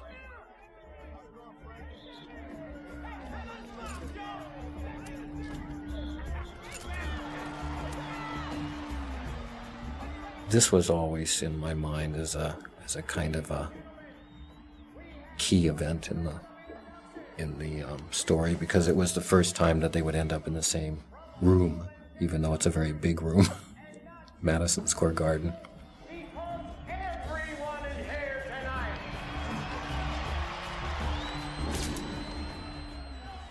Josh Brolin was the biggest single surprise to me in the whole movie. He really delivers. And think about it, not many scenes, but they're so memorable. But I think that's what's good about most of the characters. They're all did well. Even the guy who plays Joe Louis did well. He was just inordinately hard. He's a hard man and a crude man. But I think that's an odd decision. I thought, despite the fact he's hard and kind of playing a crude man, right? Probably a killer. And seriously bent, right, as a cop. Because of that, I'm going to give him a stylish house. So, oddly enough, he had, it's not my kind of house, but I gave him that 50s, good example of a 50s house, where he actually has his car blown up, and in a good neighborhood. They said, well, what do you want to, and that's where you go with your intuitions, go, you know what, I'm going to move him out to the sticks, I'm not going to stick him in Staten Island, I'm going to have him in a rather nice neighborhood, because he's got enough money, because he's on the take, to live better above the grade. And God help anybody who even asks. They wouldn't dare ask. So out of that, I saw this 50s house, and thought, this is for Josh. And he was tickled. He went in, oh, I get it. He said, this guy would love to be in Hollywood. And I said, you're absolutely right. He's kind of flashing. It's Hollywoodized. That's where you get the car, and then the Rockefeller. And actually, even in the room, you've got a small baby grand. And interestingly, it's minimalist. So he's very neat and precise. So that's why I thought when he stands up off the bed, the cup of coffee spills, that's a big deal. Something terrible's going down. So those little things are just thrown in on the morning. Right? Joe Louis shook his hand. The curiosity about how does he get a seat, how does that guy get a seat like that? And that guy's not on my radar. I don't know who he is. But to me, it was more about where he was sitting than anything else. So I go to the limo service, find out who's this guy. You pay him some money. They say, well, actually, the bills are sent to Staten Island, or Teaneck, which is a kind of posh middle-class district. But the car delivered him to an apartment in Manhattan. So immediately, and most of police watching isn't spectacular. It's watching. It's constant vigilance, diligence. And eventually you'll get cross wires, something will cross-collateralize, and you get a lead. That's what it's about. There was no great revelation in this. The studio kept saying, but there's no great revelation in this where, we get the bingo. That must be Frank. And I said, that's not how it happens. How it happens is close proximity, constant diligence. At some point, you're going to get a lead. But will that be interesting? I had to say, yeah, of course it'll be interesting. I love the fact that his downfall came from love and not something else. He adored his wife. He wanted to make her happy and inadvertently kind of ruined their lives. Well, what he was thinking was pleasing his wife. His wife had bought him a chinchilla coat, and he loved her, and she wanted him to wear it. And he thought it wasn't such a great idea, but he did it anyway, and then realized a little bit too late that that was the dumbest thing he could do. That was the beginning of the end for him. Here again you have the cops and the gangsters, and it's hard to tell which one is which. But this man, I have this cheek to actually do this, which is courage actually to do this. On the day of his marriage was stretching it. And Trupo is a fictional character, but he's representative of that kind of cop from back in the 70s who was on the take. Yeah, Trupo causes problems for both of them. That's what's great about him. He's a thorn in both of their sides, and you know, I mean, his greed is just too much, and he's threatened by Richie's honesty. I mean, that's his undoing finally. But no, he is a great villain. Good casting too. He was very good casting. He's great. I never questioned this because I liked the idea so much, so I didn't want to question it, but I'm not sure it actually happened this way or whether it was an evolution of Steve's. But I think there's nearly always a figment of truth in it, and the fact that Frank Lucas burnt the coat may have followed his wedding, but I think it may have followed more the night out, the fight. And he felt vulnerable because of that coat, because it was not part of his own signature. And the coat, which was a gift from his wife, in those days cost maybe, I don't know, $50,000, which is a huge amount of money for a coat even now. But then it was absolutely inordinate. Sable, yeah. So he always attributes the weakness, the crack in his armor was this coat. And I looked into it and I thought, no, I didn't think it was the coat. I think it was where he was sitting. That's what I turned it into where he was sitting. The importance of his seat. Second row, better seat than Tony Beardo, who was the gang boss. He's got Joe Louis with him, and actually he stands and shakes hands with Muhammad Ali. So that to me was the most interesting thing. He had put himself in the light, and Richie was there. Now, that's made up, but we thought it was a good place to do it. We thought it was a good way of actually seeing how Frank became illuminated, enough to then have Richie decide to follow, saying, who is this guy? So he had lots of businesses which were fronts as distribution collection centers. The laundry service, the tire service, the furniture makers, the carpentry shop, the shop that made fire doors. He had a shop that made fire doors, which there are many, many fire doors required in Manhattan by law. So people would walk in as customers and deliver heroin, pick up heroin and then come back at the end of the day and give them money. Ball players, friends, musicians, never with organized crime guys. Sundays, he takes his mother. It was months and months and months of agony. I can look back on it now and laugh, but it wasn't funny at the time. You know, I had so much story, and all of it was interesting to me. I knew I couldn't leave it like that. It had to be managed in some way that made sense, and so for the longest time, it was all of the story rather than the more focused story than it is now. And there's no formula for me, at least, on how to make that work. It's just going in every day and working on it. I didn't have to make stuff up for this. Well, in the case of this film, in the case of Frank's story, it was an embarrassment of riches. I mean, there was more to his story than I could possibly put in a film.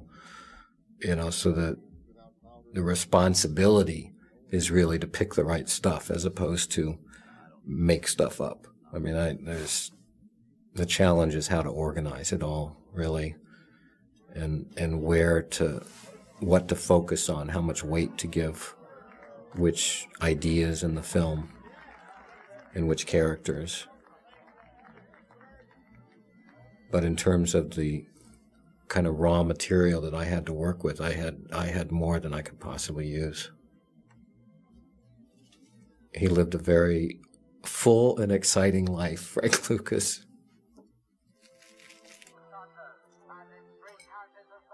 See how posh his flat is? That's a rather nice 50s house. And here's the gift. This is for Thanksgiving. A turkey. He is a turkey. And I love this because I never told him when I was going to blow it up. That's why you get that reaction. That reaction is real. I didn't tell him. I just went 2, 3, bang. And we let it off and he went, son of a bitch. Give him a shock of his life. It's a great reaction.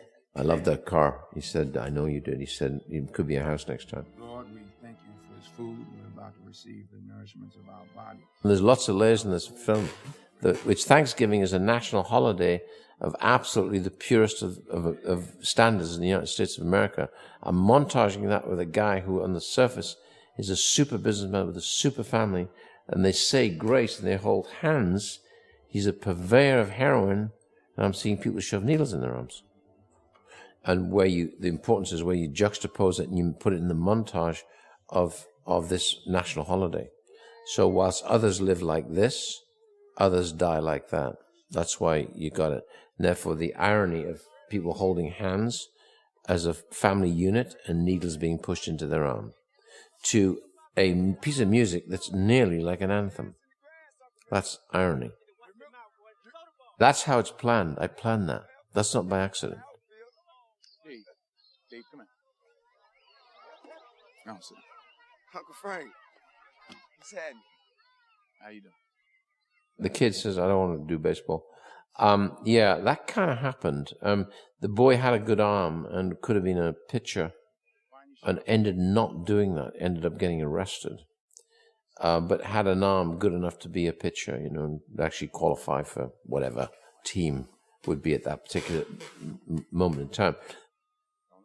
I don't think Frank was pleased by that, which actually is the right reaction. He's more thoughtful. And I think Frank maybe thinks like, if this kid, like a son, it's like, you don't be like me, I don't need to be like me. I'm perfectly happy doing what I do, but don't be like me, because it's harder than you think. And I think Frank Lucas, we kind of discussed that, saying, you want pleasure there? The fact that he wants to be like you, or not? I think not. Or ambivalence, where you're not sure. It's a surprise that he wants to be like you. But then wanting to be like him can also be the trappings of wealth, But that being a very successful baseball player, you haven't got that kind of money, but you got nearly that kind of money. In this, in the 70s, they were starting to get quite well paid. But Frank wanted to keep the kid pure, and we used that in the plot, where that's on that day they keep the kid out of it, and except that one night where he makes a mistake, and Richie says, that's what the Lucas kid, the kid with the arm, the baseball kid, where he's the guardian of the truck, and all he's going to do is drive in with maybe $40 million worth of heroin. Yeah, everybody's good, Nick. Everybody's happy. Charlie, Baz, the Italians, Johnny Lowe. Everybody's happy except you. Denzel spent time with Frank too, and I can look at Frank. I can look at Denzel and see Frank in him. I mean, I can tell that he has met with Frank Lucas in terms of the way he carries himself, and I don't know, just he really did embody him, and that you can only do that by spending time with somebody and I don't know, absorbing who they are. But I look at him right now in this scene here, any scene, and he even his face looks like Frank's to me. That is trademark infringement. You understand what I'm saying? Due respect. I don't generally write with an actor in mind, especially if it's based on a real person, and I've met that real person. It's hard for me to imagine any actor portraying the person that I know. So when I'm writing something like this, I'm thinking of Frank Lucas. Frank, even when I met him, was quite, a powerful figure, very personable, and a great storyteller. You could easily imagine all of those qualities in a 35-year-old man, which is his age, which is about how old he was when this story took place. And the same with Richie, too. I mean, Richie, I don't know how old Richie is, but he's a strong presence, and even now, and quite an interesting character. Oh, shit. Fuck, is that the cops there, man? None of this was boarded, basically. I didn't need to, because it was all in my head. So, and it's the same on the one I'm doing right now. There's a couple of sequences which involve digital, because it's some fairly lethal stuff with 2 Black Hawks and rockets in Baghdad, and so you have to board that just to get it down. Oh, Frank, I'm good. How you doing, Detective? How was your Thanksgiving? And we allowed some money in there for the CG. And they said, what about all the skyscrapers? I said, well, I won't shoot the skyscrapers. Besides, I'll be in so far uptown, I won't see any. And digital in this is, there may have been a couple of, like, signposts off street corners, things like that, and number plates on something, but other than that, no. Whoa! Woo! Come over here a minute, Frank. Yeah. This is a great street. And I saw it driving while I was staying down in Tribeca. And I drove past it and thought, God, what street? 27, so that's how we went back there. So I want to shoot in this street. It's pure 60s. Doesn't touch. We just arrived and shot it like that. This left-hand side is Martha Stewart's building. That hasn't been touched, but they're protecting it, so there's galleries in the first floor. It's great. Somebody's getting some money for the benevolent fund. Sorry, Frank. I ain't gonna get in the car. You ask a guy to talk about his life, it takes a couple of days before you really even get past the obvious stuff in their life, and they start remembering things that they'd forgotten about. And that only happens if you get somebody talking for, like I say, hours or days. I mean, first of all, Frank doesn't speak in chronological order like anybody would. His thoughts would dart around from this event to that event to, forwards in time, backwards in time. Nick or I would have to ask him questions to get him on certain subjects. There were certain things he didn't want to talk about. There were certain names he didn't want to use. There were certain stories that, you could tell he'd told before. So it was a kind of this mass of information with no form to it. Same with Richie. So I had the same mass of information from Richie, and some of it overlapped, but not much of it. Compared to each other's, each of their lives, the part that intersects is not that big. So I transcribed every word of those interviews, and that took weeks just to do that, and then kind of stared at them for weeks. And then, basically, I work with an outline that's very broad to begin with, and I start to know kind of the key events and the obvious events, which are probably the obvious things that they talked about. That you're going to have to go to Vietnam. That they're going to come into contact with each other at a certain point. I mean, I didn't know for a long time that the $1 million event would become so important in the story. That became the focus, really, of Richie's story. That became the symbol of Richie's story. But it didn't just naturally happen that way. I mean, it was one of 100 stories that he told. You would think, oh, well, that's really dramatic. Well, a lot of other dramatic things happened to him, too. I'd say it was probably, and I'm not proud of this, 6 months before I started actually writing the script, when I felt comfortable enough that I knew where the story was going. Won't do that. Richie, come on, I'm not taping it. How do you know? Because we're friends. That's one of the things that was interesting with Richie, is Richie grew up in a neighborhood full of, guys that went on to become wise guys. And he'd get together with them on Sundays and play, softball. So it's an interesting thing when you've got you've got cops and you've got gangsters, and they're on opposite sides, but they have a lot in common. They come from the same place. Yeah. You tell Maria I had to leave. I'm sorry. Tell her why. when I first heard the story from Frank, you couldn't help but think of some of the films from the 70s that were made, the blaxploitation films. I thought right at the beginning, wouldn't it be great if we could make, one of those kinds of films, but do it seriously. Don't do it as the joke that, or the kind of the over the top approach that those films took.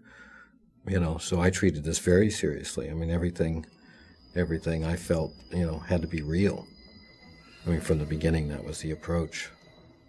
It's very down to earth, the approach is very down to earth, from the writing, I think, to the serious, understated acting, it's not over the top, and the approach that Ridley used to shoot it. It's not fussy. It's not elegant for elegance sake. It's elegant in its kind of grittiness. And that's something I'm very pleased with. I think he just nailed it in terms of its style. Sorry, it was never enough.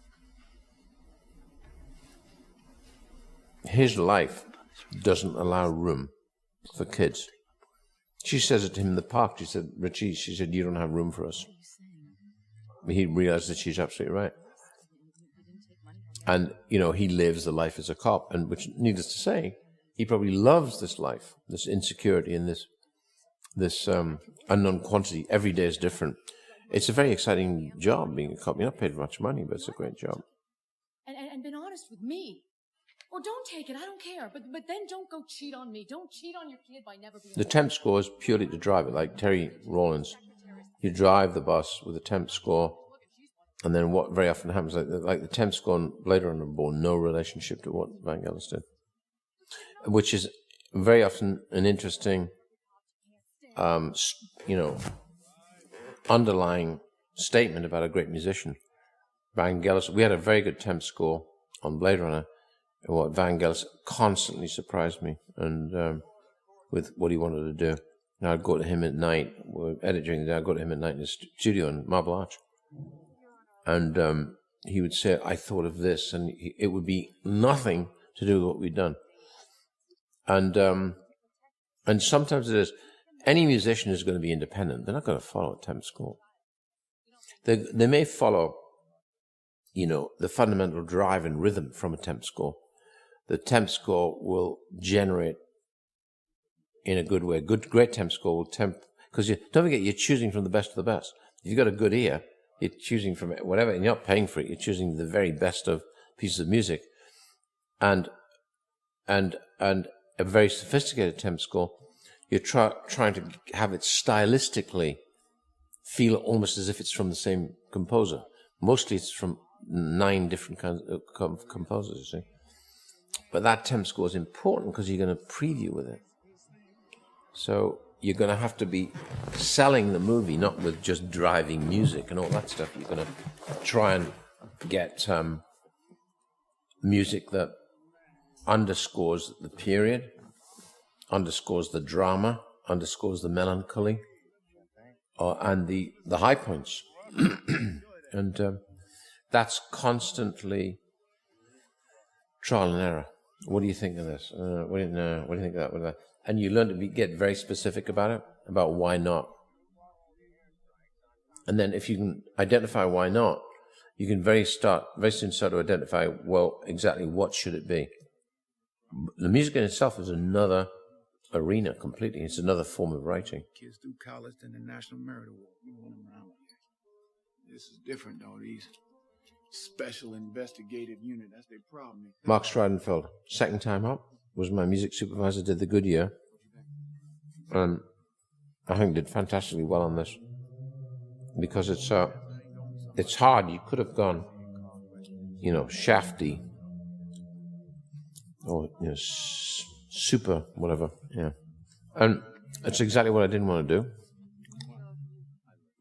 Can you hear me eating? That's right.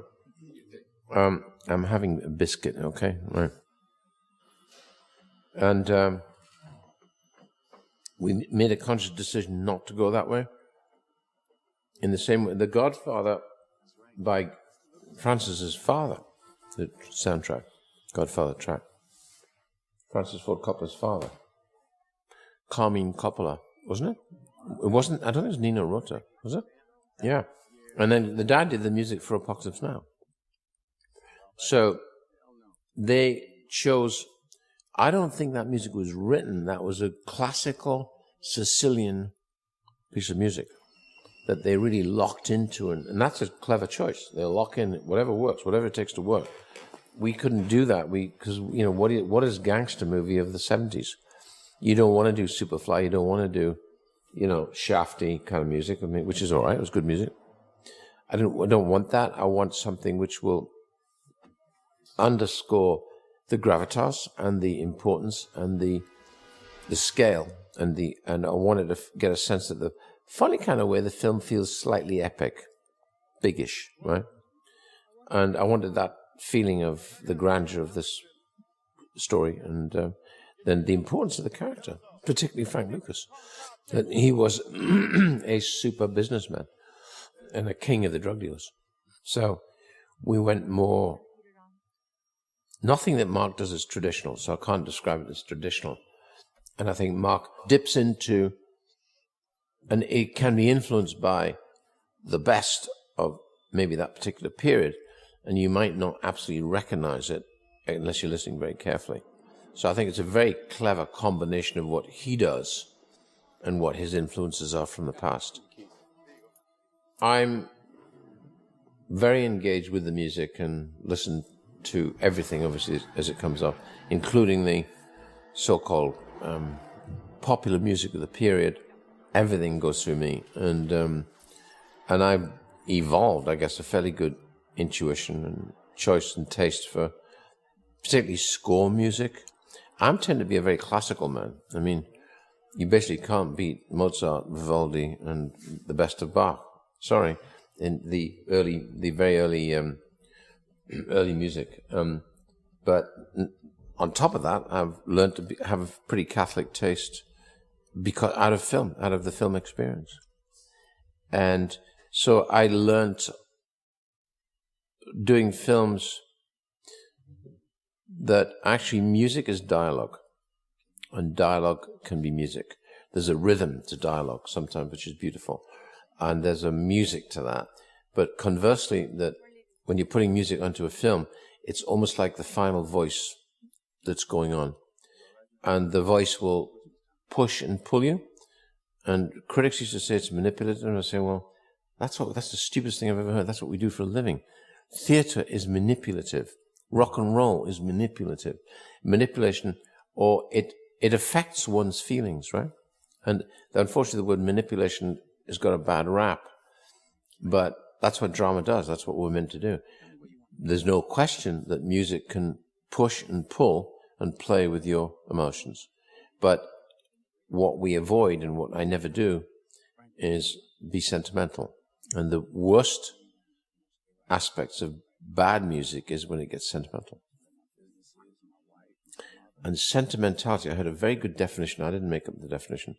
Somebody once said that sentimentality, either when in music or acting or whatever it is, or even painting, is sentimentality is unearned emotion. In other words, when you don't earn the feeling, that getting there is quick or cheap, that's sentimental, right? And so I think that's the thing one constantly watches out for, particularly if you're actually doing a scene which is a love scene, or a scene which is even a violent scene. Sometimes you question and say, well, do we need music on this at all? Let the violence play itself out, because there's music in the sounds of the violence. You may not need it. So very often when you get into something which is particularly violent, you try and write music for it, and sometimes it's very difficult, unless you're doing a monster movie, And there aren't many good monster movies, are there? Where's your jersey? Someone's going to take another shot at it. Richie, you and I got to start working together. We need to step up our efforts. Next time the rain could be better.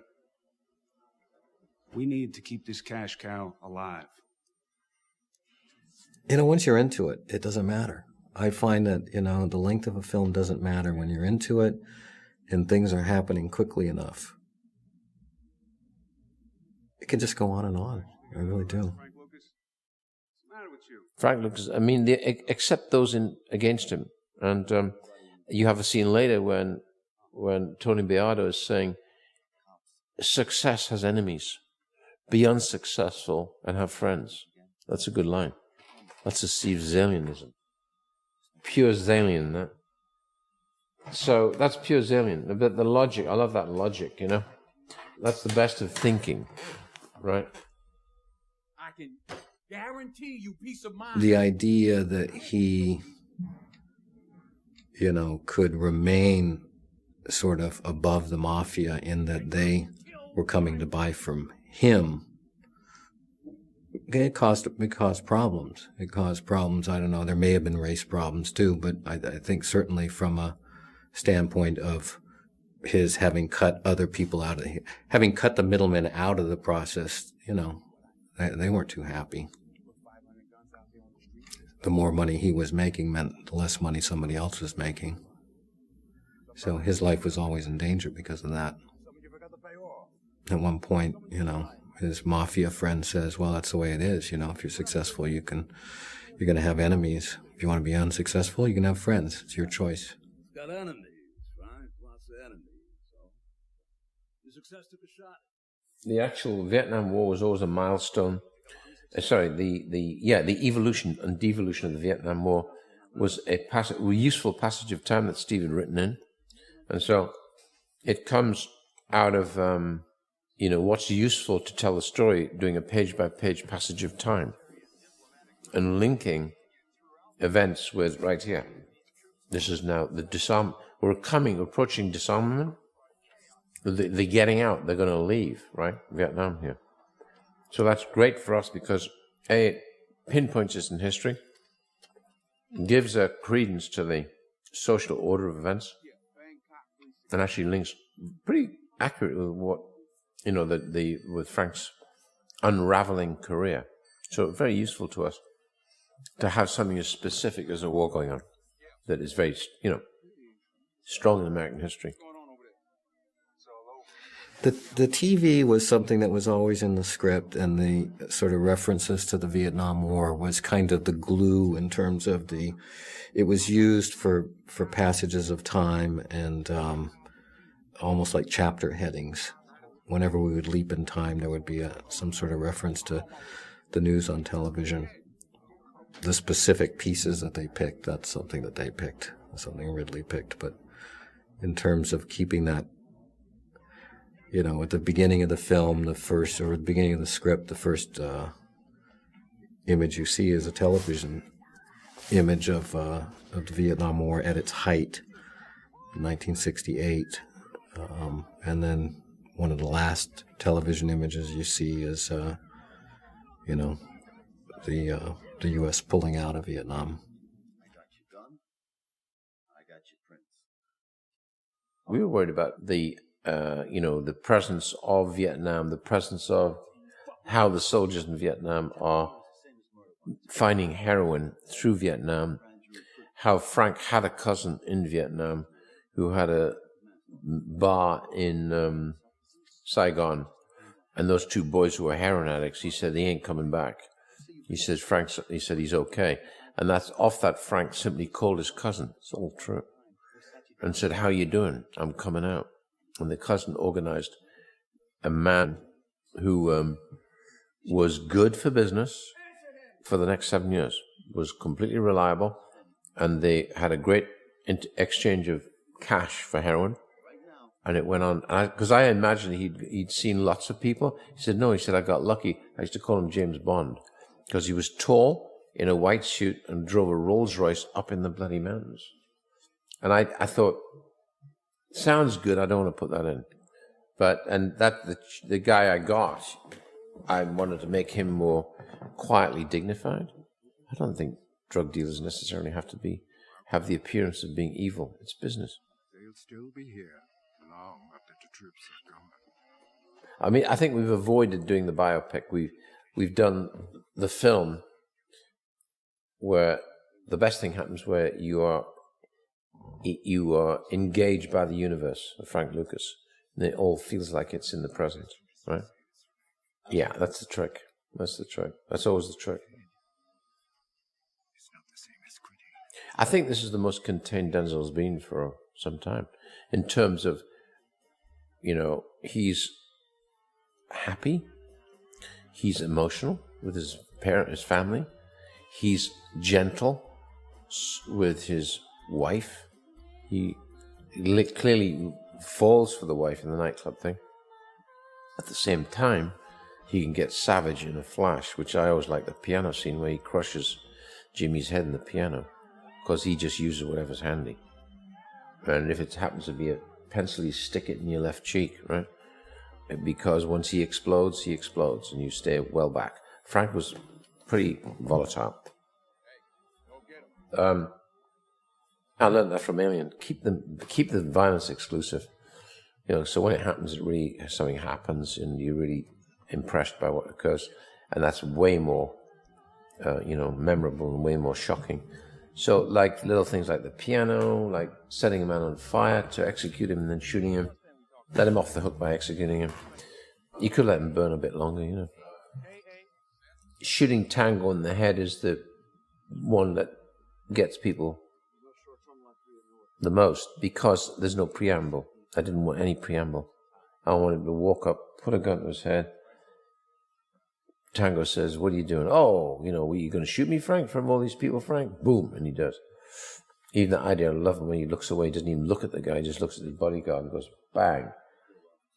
And it's not a message to the family, it's a message to the street. Everything from a little fucking Cessna to big fucking whatever jet, right? Lots of people have had very bad beginnings that doesn't turn them into bad guys. That's not an excuse.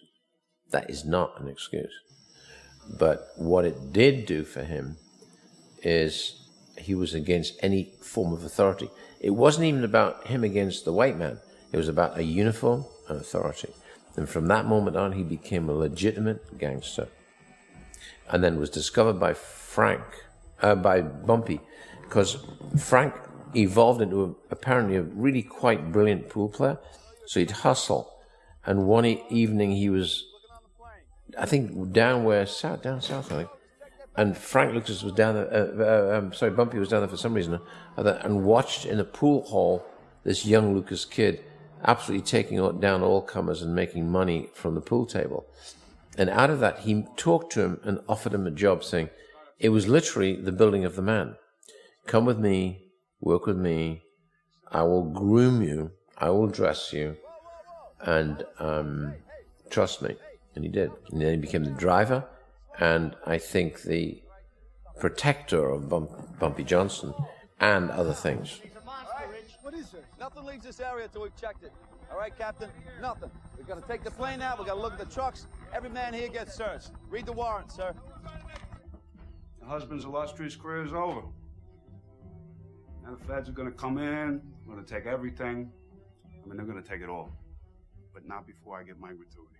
I didn't know that they weren't allowing photographs of coffins. Obviously, they don't want the constant flow of dead back from Iraq. But in this, I think it wasn't hidden. I mean, I think it was the glorious dead, coming in from Vietnam. And a lot of stuff was flown into... And I could never get this straight, because Frank said, well, sometimes North Carolina and South Carolina, because that's where the Army base is. So I said, then you drove all the way down to North Carolina, or you sent somebody down to North Carolina to pick this stuff up out of the coffins. And he said, yeah. It's like, I said, how many times did you fly over to Vietnam? He said, many times. I said, well, how were you able to fly in time? We said, why? You just get a ticket and you fly to Cambodia. I said, and then you've got a short jump in. You can drive in. He said, sometimes the drive was 10 days. And I'm going, I'm not quite sure how accurate that was. And what I had to do was simplify it down to what, to suit the purposes of the narrative, because you can't spend 20 minutes out seeing him struggle, sweating through the jungle. It's just not interesting. But the fact he did it is enough. And we play this bass kind of out of town, as opposed to what would be Idlewild. It wouldn't be JFK in those days. It'd be Idlewild, wouldn't it? They call it Idlewild. Because and yet at the end of the day, I think you were actually having bodies flown in by American jets into the cargo area in what is now Kennedy, and coffins would be taken out round the back and shipped out to get cleaned up, and if they were in one piece, the families would want to see them. So there's a whole cleanup process happening. And you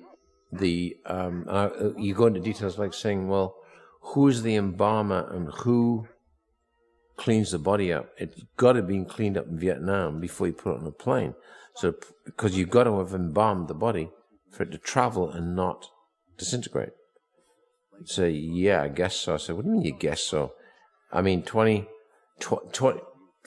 hours leaving, sorry to be explicit, but leaving it out and standing, not in a refrigerator, it's definitely going to go, right? So all that had to have been done there, I think. And can you imagine how swift and kind of fundamentally efficient it would have to be? Be quick, down, dirty. And what's awful is he was always able to find someone he could pay off. A pilot, a 2-star general, he could pay him off. Just shows how corrupt the world is, how awful, right? He paid off everybody he was supposed to pay off. That's why he was so stunned when it all came crashing down, was because he felt he did everything he was supposed to do, you know? He took care of everybody, but he didn't seem to understand that there were other people out there who were hurting because of what he was doing in terms of losing money. Which means that even as it fights a war that's claimed 50,000 American lives, the military is smuggling narcotics. I had to annotate the script, which means that I have to tell them literally where every line comes from. And it has to go before a department called Errors and Omissions, and every description, every character, every piece of dialogue, every location, every event has to be noted in terms of where did this come from? Did you make this up? Is it based on an interview? Who said it? When did they say it? Everything. And that's something you have to do with anything that's based on real events or real people. It's standard. You know, it's not that hard, really. I mean, sometimes it's hard to remember who told you something if you have more than one source. That's why you tape things. That's helpful. You can go back and listen to your tapes. And then they make certain determinations. When I say they, the lawyers make certain determinations on what's acceptable and what isn't. Usually that means you have to change somebody's name if they want you to. I had certain names in here I'd made up that I had to change because they happen to be somebody real. No fucking nigger has ever accomplished what the American mafia hasn't. I met Ridley on Hannibal, but we worked on something after that, I think. Ridley had come on to Hannibal before me. So really, Ridley and Dino were trying to convince me to write the script for it. And I was reluctant. When I say reluctant, I wanted to make sure that if I did it, I was going to be able to do it in a way that was going to make them happy. And so I wanted to be very clear on what that would be. So I sat with Ridley for about a month. And, we really talked about every aspect of it ahead of time so that, there wouldn't be any big surprises that either he wouldn't like or I wouldn't like when the thing was done. Yeah, because it was based on a book, you could talk about it in more specific terms than you could say something like this. So that was really the process. So I think when the script was done, it was not startling to him in any way in terms of being something that he didn't, might not want. The situation was really reversed here because I had the script and I was trying to get him to direct it. So I had to convince him of certain things. He was concerned at a certain point about, just the basic subject matter of, heroin, drugs, death from drugs, and he was rightfully concerned about these things, and so I sort of had to talk him through some of that. It was really the same process, only in reverse. If you'd have been a soldier, they'd be soldiers. You know that. I mean, they all came here because of you. I'm not sure Frank will ever admit to a matriarchal society, but I never asked him that, actually. I mean, I just let Ruby, when I saw Ruby, I figured Ruby's it. It's got to be Ruby. And Denzel was always saying to me, I've done theatre with Ruby before. And he said, she'll steal every scene that I'm in with her. And at the end of every scene, you look at me and wink. So, see that? Well, it was interesting because when Frank got shot, he really didn't know who it was. I mean, it was, to this day, he doesn't know who took a shot at him. And it really could have been anybody. I mean, it could have been somebody trying to rob him. It could have been, some junkie just out of control. Or it could have been a member of the mafia. Or it could have been, maybe from the importers he put out of business. It could have been anybody. The point is, when somebody starts shooting at you, what do? You don't know who they are. Do you start just shooting back, or do you decide that maybe this is a good time to retire with your winnings? As Connection says, quitting while you're ahead is different than quitting. He got very angry that somebody was trying to put him out of business. How dare they? What does it say?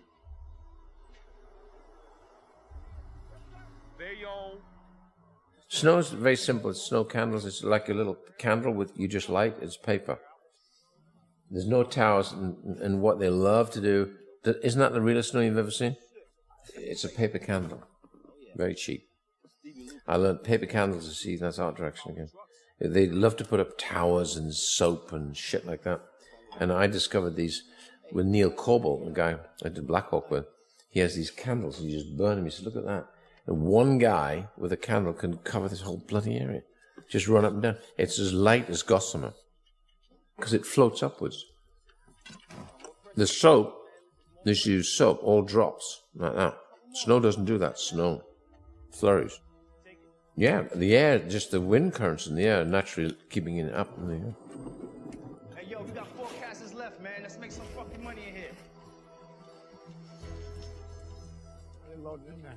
What the fuck are they loading in there? One of the many things that amazes me about Ridley is that he,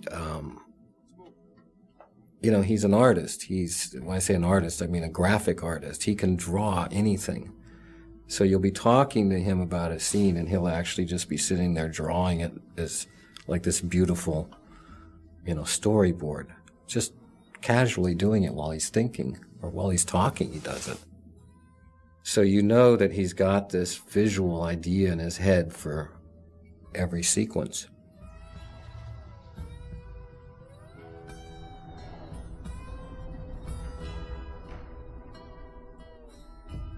So here we are now towards the end.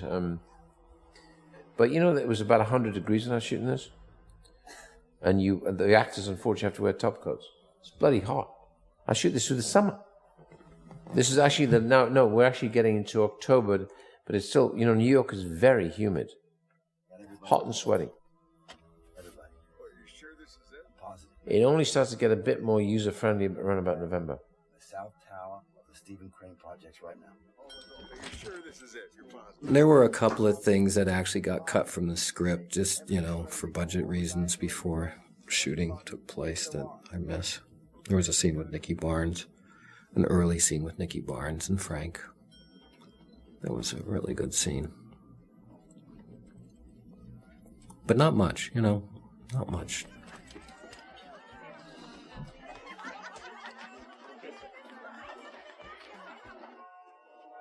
This is his ritual. His ritual of church was always like an alibi, and it was a front. Always took his mother to church on, I think, Sundays and midweek.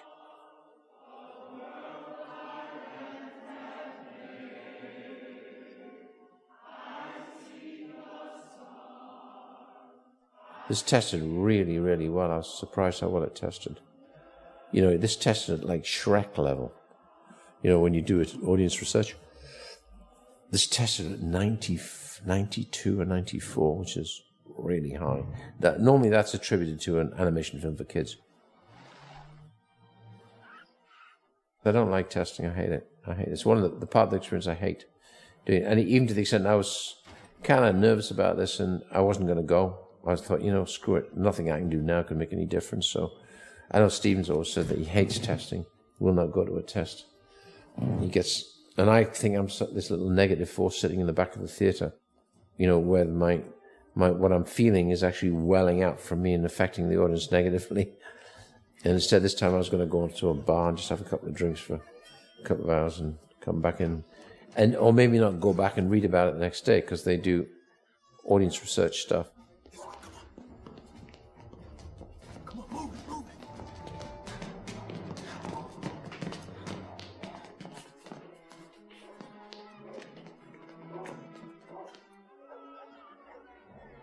Chose that place because I love that facade, and they were about to clean it up and said, "Don't clean it up, don't paint it."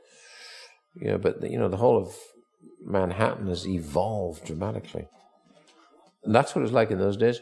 I think between the two mayors, of Giuliani and Bloomberg, they absolutely killed the the corruption, the prostitution. They actually absolutely pushed it away, and so the cleanup has really happened between Giuliani and Bloomberg.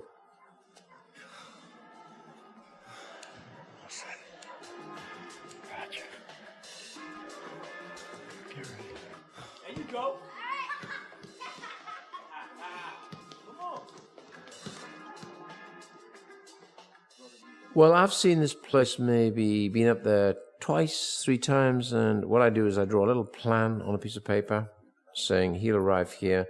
I want a phone booth put here so you can make the phone call from here. They will come in here. It's all literally marked out on a map.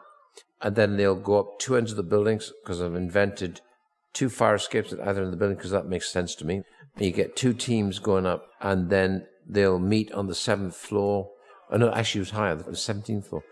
And they'll identify it because suddenly the living quarters will go quiet and all they get left with is a bit of tinny reggae. So a lot of this is done on the spot. So he nips into what is a dormitory for the girls, probably. Once they're cutting, they're there for hours. They're probably there for 24 hours and a lot of heroin cutting, chopping. And they made this thing up, the kid playing soccer with one of the guys. So you've got a way of getting in through that door without having a flat out and out straight shootout. So he's cuffed and bound. They take the kid because they don't want to shoot the kid. And then you start to have it open up as this guy comes out and says, "Where's Timmy? Where's Timmy?" And they start to get not really suspicious. They just think Timmy's welching, he's not working, he should be. I like to think that I've learned something from watching Ridley do this, which is, just do it. Do it, get it done, move on to the next thing. Don't agonize over every single little thing, which I tend to do. It's amazing how quickly this was done. This is done in like 3 days, 2 days. Everything that goes up has to be capped and explosives, you see. Every shot you do has got a wire, electrical connection, and explosive. That's a blood bag on his back. We're averaging like 40, 50 setups, which is fast. But also, I like working always with a minimum of 3 cameras anyway. So those 50 setups might only be 25 setups, except I'm covering within the setup. So you're finished. I mean, if you take a little bit more time to prep on 3 cameras, or if it's a big stunt, 11 cameras. Black Hawk Down was 11 cameras. And whilst it may take 45 minutes to set up, and then when you're ready, you say action, boom, and you do 3 takes, 2 takes, and is everybody happy? And say, yeah, that's it. So you move on. As opposed to spending 4 hours doing what was happening in all that 45 minutes. The best thing to do is not think about it. The best thing to do is just begin. Take each day at a time, day by day. And gradually you getting through it and you think, damn, we did 50 setups today, you know.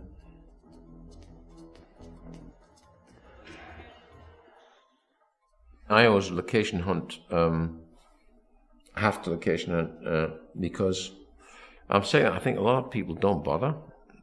I have to see everything because it's my homework. And my homework, I'm seeing the inside of places, I'm seeing the inside of houses, I'm seeing how people live, I'm seeing how people dress, and it's all information. I glom onto all that kind of information. Found one house which hadn't been touched, I doubt, since 1939. Big old brownstone. So we made that the center of his drug business.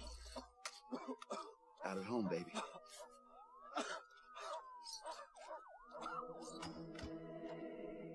At a certain point, I didn't think it would get made. Production had stopped like 2 weeks before it was supposed to go. I don't know when that was, 2003, 2004. A lot of money was spent. And then, so I figured that was it. I don't think I believed that they were really making it until it was already shot.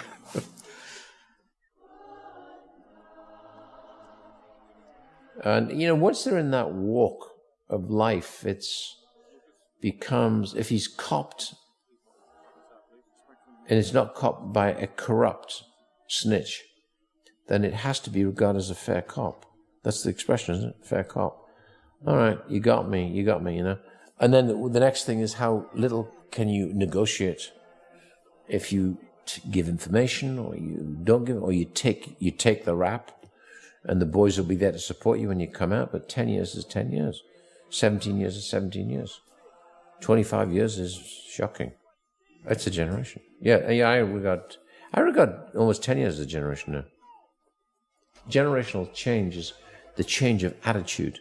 And the kids now are changing it every 10 years. Like, shocking how they adjust with computers and everything that's accessible for them. I hope it's working.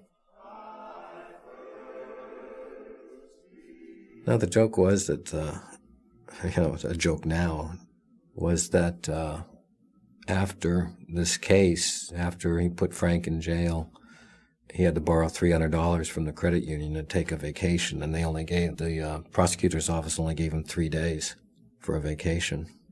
I mean, he didn't get any big reward or any big payment for this. Now, whether you remember or not, in the first film, he says, I got a problem with public speaking, right? So now you have him has a problem with public speaking, so this starts to come back. He's uneasy about it.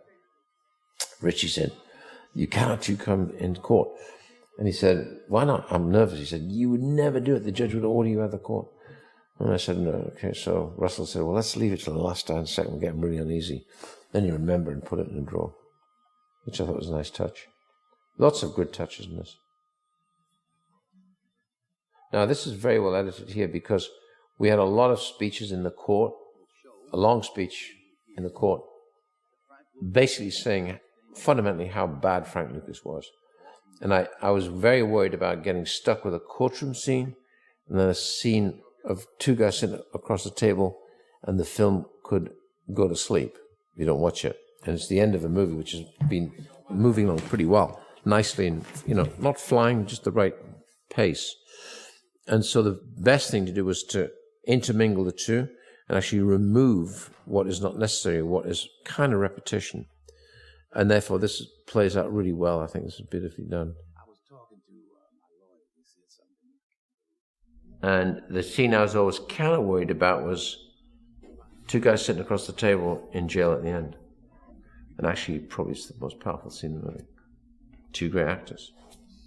Because I thought that we've gone through everything with all its trappings and all its bazaars, and there's all kinds of things going for different scenes to make them have the appearance of being more dramatic or more energetic or colorful or interesting.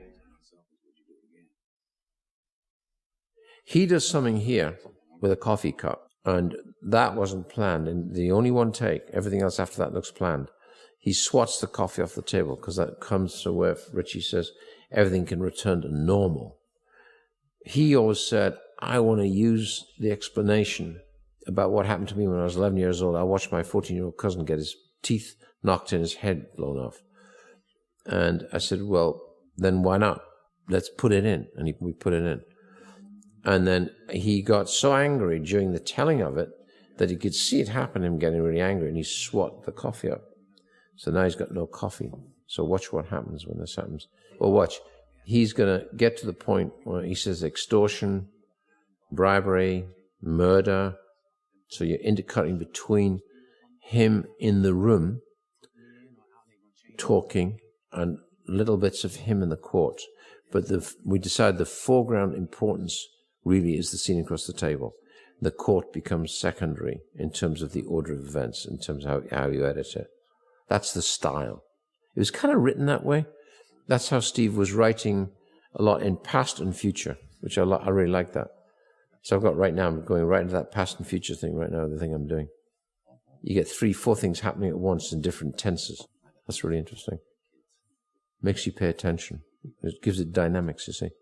That's why the film feels so dynamic without too much action. It's information. The true dynamics are about information in the correct order. Then it's dynamic, right? It's not about shooting and jumping and killing things, no. It's nice to have that in occasionally. No, I think, unless I'm mistaken, he's saying what you represent, Frank, is a successful black businessman. They hate that. And they hate you. The mafia hates you because you're going to cost them money. They hate you for your success. And he said, when you go to jail, everything can return to normal for them. The street will return to normal. And he says, normal? I'll tell you about normal. So you wow. And then he goes into the past. Then you watch what happens to the coffee cup. Pure zillion. Two good actors like this across the table. This is gold dust. The first thing he says is, tell me something. My lawyer said to me, is it true? And Frank, he's already going, oh, fuck me, here we go. I can't bear this. He's going to ask me as well. And he says, yes, I did. He said, why did you do that? He said, it was the right thing to do. Ah, that's a good answer, the right thing to do. And he said, Johnny Law got it, not you. You didn't get anything. And all that evolves, which is really great. And yet he's sitting there. There you go. Here goes the coffee cup. Now, here's what he says. It makes no difference to me for you to end up dead tomorrow. He says, Frank, get in the line. That one stretches around the block, too. Around the block. All right, this is where it goes. He says, all right, what do you want? What do you want to do? And this is where, watch. What do you want to do? Watch. Now Russell, because I kept it running, pushes the coffee back. And then he's sitting there thinking, damn, he's using the cup. So then you keep it running, and then he's going to push it back to him, and he's going to drink it. So they use the coffee cup. This is that's where you get. Thank God, this was actually pretty well the best of the takes, but because it only happened once, you can't repeat that. It gets artificial. Hey, no, he didn't. He says, he also talks like that very nice black tense text. No, he did. No, he didn't. When he says to him, he's talking, when the guy's in front of me, he uses a peculiar phraseology, which is, no, he didn't. Yes, he did. And the guy's sitting right there. I like that. If you listen to his phraseology, he's quite straight. Generally, he's just got better clothes on. I don't think there's been anybody since Frank Lucas who has done what he's done. I don't think anybody else has gone to the source and been a sort of like womb to tomb importer dealer that he was. I think this was a one-shot deal. This here is now where they're going to do the deal. Ironically, when it was in many respects the longest scene in the movie on paper, where there's not a lot I can do, and I shouldn't do much. And the trick is also to know when you don't need to do much, is make it simple because the information is so great, and you've got two great actors. Let him run, and then you do right there. That's a cut you couldn't do 20 years ago. You go bam, and you suddenly jump forward 4 days, and they've got all the photographs, and Frank Lucas is now turning what we would call state's evidence. So these guys are all connected. He's now basically giving information which will get him off, because Richie Roberts was now, don't forget, a prosecutor, and he decided, having come to close quarters with Frank Lucas, to be his representative as a defense attorney. And out of that, negotiated 75 years down to 15, which I think is a pretty damn good deal considering what he did, what he represented. I'm not sure that something like Brolin would have been popular within the police precincts, right? He'll still only get whatever he got at the top in those days, was probably less than $40,000. But he'd be a class 1 detective in charge. And then, but after tax, he's not living very well. So they would rely on backhanders and bribery, corruption, and say, 2 for me, 1 for you, right? And they would, generate. I went to cops' houses who were definitely on the take. Not for this film, but for an earlier film, and I was in one of the favorite places is Staten Island. So I went to Staten Island and visited a few cops, and I said to this guy, I want to see what a cop's house is like. I want you to show me, and I will never say it, you show me a house where he's on the take and one that isn't on the take. And the difference was entirely, absolutely, palpably different. Big sofas, and all covered in plastic. Sofas and fake classical paintings with heavily gilded frames and flock wallpaper. I mean, it's like The Sopranos. Quite ghastly, but, you could feel the money. What I love, the most thing that is very conducive to Frank, at the end, there's 2 lines at the end where Richie says, well done, and claps. And by then you get a sense that they've become friendly. It's good work, Frank. Right? And he does that, says, well done, Frank. You want a drink or something? And Frank says, got any holy water? And Denzel had his laugh, his bray, right down. Frank brays. He goes, wah! Okay, like that. And I thought it was great to go out on that. That was the way to get out on Frank, because he's about to do 72 years. He's about to spend the rest of his days in prison, and he can laugh at his dilemma. What do you call that? I don't know. Above all things, you can call him also courageous, right? But there's that courage. The good qualities, unfortunately, are outweighed by one overridingly dreadful bad quality. These people probably know it's like a gambler, They know it's inevitable. The inevitability of losing in gambling is inevitable, right? So the inevitability of getting caught in the back of your mind, when you see that police car suddenly standing there outside your house in the morning, you almost nod and agree that, yeah, it came a little sooner than I wanted, but there it is. Oh, this is great, because this went on beyond this. And I think I won't describe what goes on beyond this, because I think this is, in a way, the perfect ending for Frank Lucas. Because the way I read it, and you can read this one or 2 ways, hearing the hip-hop coming up on a passing car tells you he's now in the 90s. But what it tells me is he going to think about going back into business again on a phone call? Because the thing that I felt, if there was a downside to the character of Frank Lucas at the end, I didn't want to see the old lion go down. Because I was so engaged by him that I wanted to feel that he would carry on with his own piracy. So that's a little bit sick, but there it is. And so that the hip hop helps to make you think on those 2 levels. Is it just because he's in the 90s? Or is he going to go straight to a telephone booth and say, hi guys, I'm out? But I don't get any sense of helplessness on that street.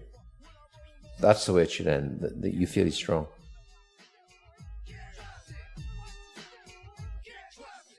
Richie became a prosecutor, so he tried the case.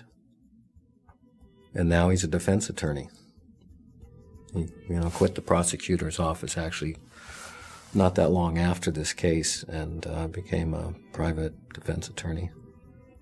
He's probably defending some of the same people that he put in jail. It's certainly the same kinds of people. This is Steve Zalian. Thanks for watching. Richie kind of respected Frank and how he conducted himself right through after post-arrest trials. And he just got to know his client because Richie decided then to become a defender. And by becoming a defender, converted Frank into saying, okay, I'll call it state's evidence. I will talk. And because Richie wanted the cops, bent cops, didn't give a shit so much about the usual suspects. He wanted the cops who were not playing the game. And there were, I think, I wouldn't swear by the number, but I think there was over 150 cops. There were 150 arrests. It's a lot. And that, because of that, Frank then didn't do the 70 years, he did 15. In that time, obviously Richie started to kind of, not worry, but kind of vaguely be concerned about Frank's welfare when he came out. Somebody said, gosh, it's a pity to see an old lion afterwards go down. I don't want to see the old lion go down. I want to wonder what he's going to do next. And so that's how and it was a very good call because it does just that. You look at him standing there, he's thinking about it, and you wonder what is he going to do. It's not depressing, put it that way.